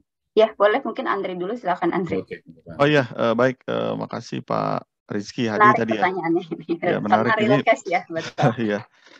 Kebetulan saya juga pengalaman untuk mengimplementasikan continuous audit ini di organisasi gitu ya, yang cukup berlapis. Ada first line di lapangannya itu ada first line-nya yang lain lagi gitu ya. Maksudnya jalur reportingnya cukup banyak gitu ya. Tadi kalau saya lihat ada CCM, ada RPA. Kalau RPA sih nggak ada isu harusnya gitu ya, efisiensinya bisa diukur, dan tadi juga nggak menyampaikan ada masalah. Cuman yang di continuous control monitoringnya ada audit yang atau first line yang terima, ada yang enggak gitu ya. Kalau dari pengalaman, kalau saya boleh cerita dari pengalaman gitu ya. Kita fokuskan ke yang memang betul-betul merespon dengan baik dulu Pak Rizky. Artinya dari yang merespon dengan baik ini kita collaborate more dan kita tunjukkan ini ada memberi impact, nggak hanya semata-mata memberi keuntungan ke ke third line-nya gitu ya. Artinya ke sisi bisnisnya juga ini memberikan dampak yang memang bisa diukur gitu ya. Nah ini kalau dari pengalaman kita dulu ketika implementasi awal memang cukup resisten gitu ya. Terus pada saat kita buktikan di satu area bahwa ini memberikan dampak efisiensi yang baik, terus juga monitoring yang maksudnya banyak resiko yang bisa kita cegah di awal gitu ya. Ini akan memberikan berita yang positif gitu ya, sehingga beritanya bisa kita sebarkan ke function-function yang lain yang mungkin resisten tadi, sehingga orang akan lebih melihat ternyata udah ada bukti nyatanya gitu ya. Itu yang pertama. Terus juga yang kedua terkait dengan sebisa mungkin gitu ya, ini first line juga dilibatkan, nggak hanya di ujung gitu ya, maksudnya nggak kaget-kagetan bahwa kita ada inisiatif tersebut gitu ya, sehingga ownership-nya mereka tuh kurang gitu ya, dan mereka merasa ini hanya project-nya internal audit atau third line aja gitu ya, ini nggak ada hubungannya sama saya, ini hanya tambahan kerjaan aja buat saya gitu ya. Ketika mereka dilibatkan, terus juga feedback-nya ke ya waktu itu saya sebagai third line gitu ya, banyak feedback yang justru kita nggak kepikiran, ini ternyata banyak use case yang di lapangan itu justru lebih realistis untuk diimplementkan dibandingkan dengan yang kita pikirkan sebelumnya, yang fully rely ke audit program misalnya. Kurang lebih di dua sisi itu sih Pak, untuk yang bisa saya share. Itu mungkin Bu Irina silakan kalau ada tambahan. Mungkin saya nambahin dikit ya Pak Made, dan terima kasih Pak Rizky atas pertanyaannya, menarik karena kejadian ya gitu ya Pak Rizky ya gitu kan di perusahaan Bapak gitu sudah sangat bagus, sudah diimplementasikan dua teknologi tersebut, tetapi ternyata implementasinya tidak seperti yang diharapkan gitu. Jadi memang Pak, satu tadi saya katakan kan teknologi investment terhadap teknologi itu kan memang journey, nggak bisa instan. Tapi begitu juga ke people-nya Pak gitu ya, ke people yang di lapangannya gitu, people yang baik menerima hasil akhir dari outcome-nya atau yang mungkin yang terlibatnya gitu, itu memang juga butuh waktu. Nah, salah satu caranya untuk meminimalkan gitu ada tanggapan-tanggapan tidak enak itu gitu. Tadi Andri sebenarnya sudah memberikan poin yang sangat bagus, libatkan dari awal gitu, skenario yang mau dianalisa gitu kan, diskusi dengan mereka supaya mereka tuh paham gitu. Ini tuh tools itu gitu, teknologi itu bukan untuk menangkap kesalahan kalian gitu kan, tapi sebenarnya untuk kepentingan bisnis gitu, supaya kalau ada resiko, ada apa-apa kita tahu dulu gitu, nggak usah tahu terakhir nanti di akhir tahun gitu, atau bahkan diangkat sama external auditor gitu istilahnya gitu ya. Jadi kayak gitu, jadi harus di change manajemennya. Change management itu sangat penting gitu di awal pada saat suatu teknologi atau suatu transformasi berjalan, itu harus ada change management yang bagus dan melibatkan sebisa mungkin semua parties yang memang akan terlibat gitu ya di dalam implementasi teknologi baru ini gitu. Dan tadi Andri juga sudah make a good point gitu, bahwa dengan cara pembuktian gitu ya, pembuktian bahwa sebenarnya juga ada dengan ada penggunaan tools ini tuh dampaknya itu adalah Bapak bisa mengetahui gitu kalau misalnya let's say customer Bapak tuh sebenarnya bandel gitu misalnya gitu, karena ketangkep nih sama controls-nya gitu kan, atau apapun lah Bapak gitu, itu yang mungkin bisa diberikan contoh. Jadi kayak good case study itu mungkin perlu disosialisasikan, jadi yang lain itu lebih oke gitu, kalau di tempat yang lain itu bisa menangkap sampai seperti ini ya gitu. Itu mungkin salah satu contoh ya yang kita bisa tambahkan gitu, change management, libatkan dari awal dan berikan good case study yang supaya mereka tahu bahwa ini benefitnya nyata dan real gitu. Dan yang keempat tadi seperti Andri sampaikan gitu, bahwa ini juga merupakan journey implementasi dari suatu sistem itu gitu. Mungkin itu yang bisa saya tambahkan Pak Madi. Ini menarik pertanyaannya Bu Irina, Pak Andri. Memang kalau misalnya kita bicara continuous control monitoring, tentunya berangkat dari matrix dan use case yang digunakan gitu. Seringkali mungkin sesimpel misalnya ada matrix mengenai tiering terkait dengan procurement gitu ya. Jadi ada level procurement tertentu yang harus masuk ke flagging tertentu lah, notifikasi. Dan itu hanya notifikasi gitu ya, belum ada menyimpulkan bahwa ini benar atau salah gitu. Mungkin saya coba drill down lagi dari pertanyaan dari Pak Rizky. Nah, kecenderungannya adalah bisa jadi si operation ataupun first line of defense, first line kita si manajemen itu justru malah mengecilkan gitu ya level nilai procurement-nya, dan pada akhirnya bisa jadi perusahaan gagal mendapatkan harga terbaik karena kita punya economic skill yang harusnya bisa dapat lebih murah kalau bisa membeli lebih banyak dan sebagainya gitu. Bagaimana kira-kira kita mengeducate hal tersebut gitu ya kepada first line, bahwa ini kita tidak menyalahkan, tapi memang itu flagging memang tujuannya adalah positif gitu.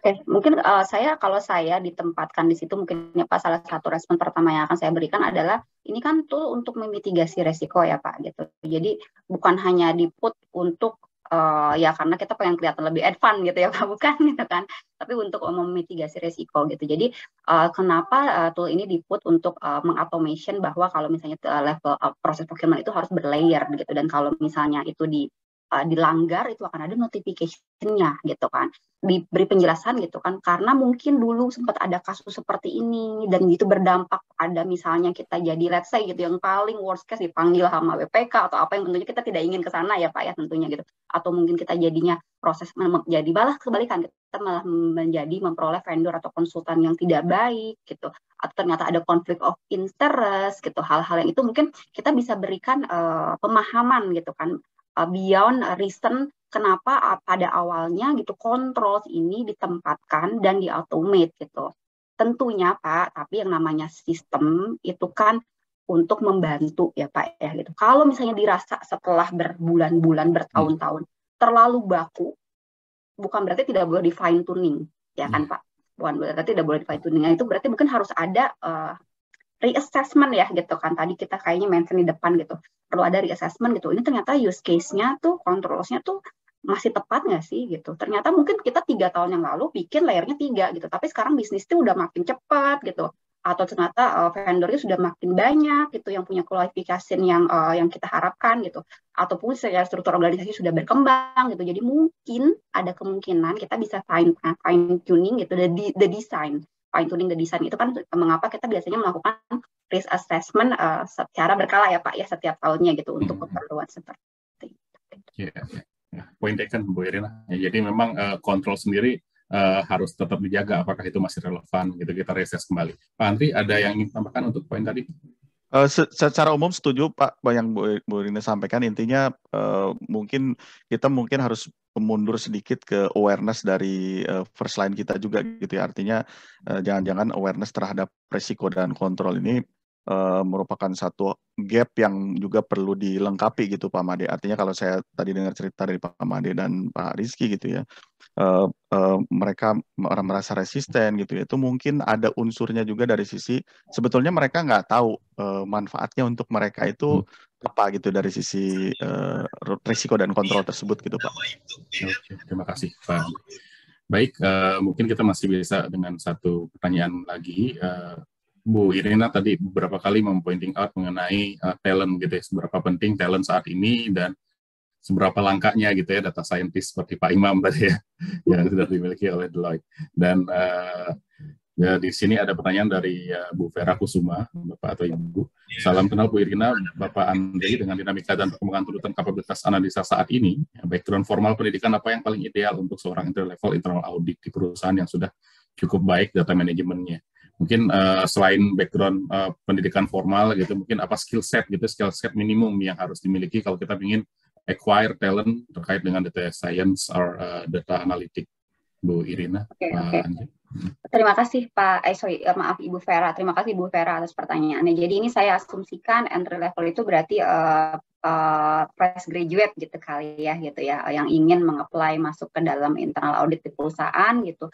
Dan mungkin yang saya ingin asumsikan lagi atau saya bertanya kembali gitu kepada Ibu Vera ini, apakah nanti entry level internal audit itu memang akan dikhususkan untuk menangani internal audit analitik atau lebih ke berfokus ke operasional gitu, ke bisnis reguler gitu, internal audit reguler gitu. Karena itu sangat penting gitu untuk mengetahui bedanya itu. Apabila ternyata yang diharapkan yang di-hire itu memang someone nanti yang akan mempunyai fokus melakukan internal audit analitik, tentunya background kemampuan technical skill-nya perlu ada. Nah, perlu adanya seperti apa? Again, tergantung dari saat ini teknologi yang digunakan apa gitu. Kalau misalnya let's say ya, menggunakan SQL gitu, atau menggunakan analytic tool lain, ada R, atau kalau udah canggih bahkan udah pakai Python gitu. Nah, mungkin mereka harus punya that kind of teknologi gitu, background-nya gitu, data scientist-nya gitu, bukan hanya yang cukup mengetahui, karena mereka sekarang Pak, kalau saya interview fresh graduate aja, mereka sebenarnya Pak misalnya lulusan akunting tapi punya nih gitu pengetahuan mengenai sedikit banyak mengenai analitik gitu kan. Nah, jadi bukan hanya pengetahuan basic yang dimiliki. Itu kalau misalnya memang internal audit analitik fresh graduate-nya memang ingin dikhususkan gitu untuk melakukan proses analisa. Tapi kalau misalnya ternyata memang hanya untuk melakukan internal audit operating di lapangan, tapi ada keinginan dari perusahaan gitu, semua internal audit entry level di perusahaan gitu harus sedikit mempunyai kemampuan analitik. Memang ada baiknya selain mempunyai background yang biasa lah, finance, accounting gitu, atau ada kemampuan audit segala macam, tentunya harus mempunyai basic yang seperti saya sampaikan gitu, visualization tool, SQL gitu kan, lalu misalnya sedikit pemahaman mengenai statistik, mengenai apa itu database. Bahkan kalau misalnya Samtam tuh Pak, sekarang kalau di anak-anak yang baru fresh graduate itu mereka sudah ngambil sertifikasi sendiri tuh gitu, ataupun sudah ikut kursus-kursus. Nah, itu juga bisa dilihat sih gitu dari kemampuannya. Nah, Andri biasanya yang paling sering interview fresh graduate kalau di tempat kami Pak gitu. Iya. Buat tim kita. Ya, terima kasih Bu Irina. Jadi kalau dari trennya sih, kalau kita lihat ya, contohnya tadi data scientist gitu ya, itu data scientist itu kan ada 3 area yang perlu dikuasai gitu ya, matematik sama statistik, terus pengetahuan teknologinya, coding terutama gitu ya, sampai bikin aplikasi ya, general application sampai ke visualisasi, dan juga bisnis acumen-nya gitu ya, pengetahuan tentang bisnis proses di industri tertentu, di mining misalkan, atau di finance dan lain-lain gitu ya.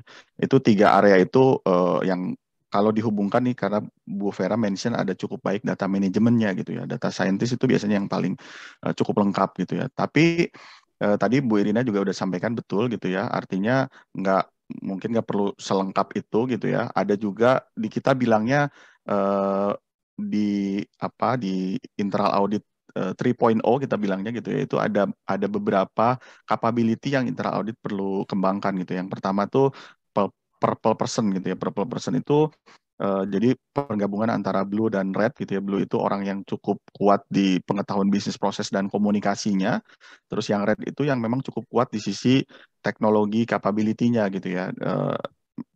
Artinya combination antara 2 ini. Nah, yang satu lagi terkait dengan polymath person gitu ya. Kalau polymath ini orang yang memang punya banyak pengetahuan, nggak hanya di ilmu bidang spesifik tertentu saja gitu ya. Misalnya kalau kita di industri keuangan gitu ya, ya orangnya ngerti tentang HR juga, ngerti tentang finance, ngerti tentang spesifik regulation misalnya gitu ya. Jadi bisa dikembangkan, karena kalau nyari biasanya jarang gitu ya, bisa dikembangkan secara internal, entah itu kita berkoordinasi dengan SMI yang ada di function-function di organisasi kita gitu ya, atau memang kita kembangkan dengan bekerja sama dengan asosiasi seperti IIA gitu ya, ataupun pihak ketiga lainnya gitu, kurang lebih Bu Vera.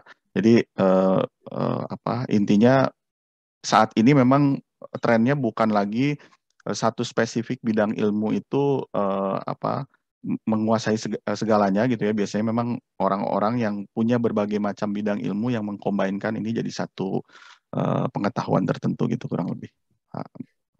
Terima kasih. Oke, baik, terima kasih banyak Pak Andri, Bu Irina. Ini udah wonderful conversation sore ini. Banyak sekali yang kita bahas, mulai bagaimana itu analytics benar-benar dari basic. Jadi flow presentation yang disampaikan oleh Pak Andri, Bu Irina, memang menunjukkan bahwa kita ingin mengembrace analytical journey, apa yang harus dilakukan, mengakses maturity level kita, kemudian sampai terakhir tadi pertanyaan membahas mengenai bagaimana acquire talent dan talent seperti apa yang ingin kita dapatkan gitu ya. Sebelum di closing mungkin ini saya melihat ada Bu Angela di sini, ada yang mungkin sebagai takeaways, Bu Angela ada yang ingin disampaikan terkait dengan diskusi kita hari ini. Waduh, makasih banyak nih Pak Made. Pak Andri, Bu Irina, saya ucapkan terima kasih banyak nih udah mau sharing sama rekan-rekan di IIA. Ini jago-jagonya lah gitu. Saya rasa tadi sangat benar Pak Andri dan Bu Irina bilang gitu ya, kalau kita mau analitik tentu ada approach-nya tersendiri gitu ya, harus didukung tentu oleh kompetensi dan support dari infrastruktur yang juga memadai gitu. nggak bisa jalan sendiri-sendiri lah gitu. Tadi fresh graduate is good, but still I think analytics needs experience as well gitu ya Pak Andri ya. Jadi you grow better with age. Betul, Bu. Kayak wine lah, kayak wine.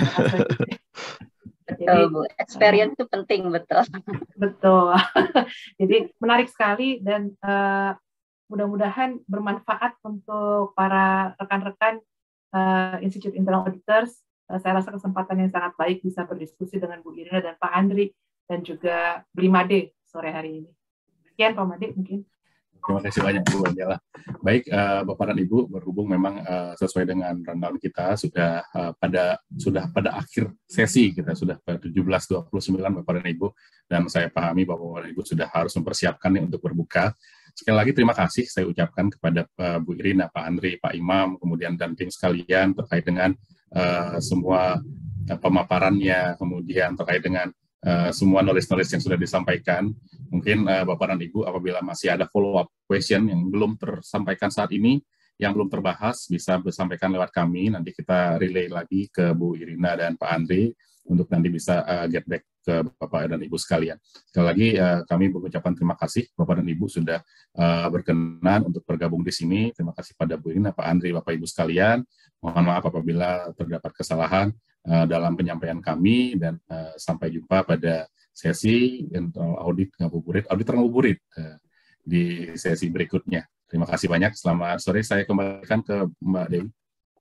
Ya, baik, terima kasih kepada Ibu Irina Putri, Bapak Andri Apriana, Bapak Imam, dan Bapak Imade Sondi Putra atas sharing materi yang diberikan. Semoga dapat memberikan tambahan wawasan dan manfaat bagi Bapak Ibu yang hadir sore hari ini. Dengan demikian berakhir pula acara auditor ngabuburit hari ini. Dapat kami informasikan sebelumnya, materi dapat di-download pada web IA Indonesia dan sertifikat kehadiran akan dikirimkan ke alamat email Bapak Ibu masing-masing. Selain itu, tidak lupa kami ajak Bapak Ibu untuk mengikuti training-training yang kami provide di bulan April ini, yang informasinya dapat diakses pada web IA Indonesia. Dan kami ingatkan kembali bagi Bapak Ibu yang belum melakukan renewal membership, silakan untuk dapat melakukan renewal ke bagian membership IA Indonesia. Saya mewakili panitia mengucapkan terima kasih kepada Bapak Ibu yang sudah berkenan untuk berpartisipasi dalam acara ini.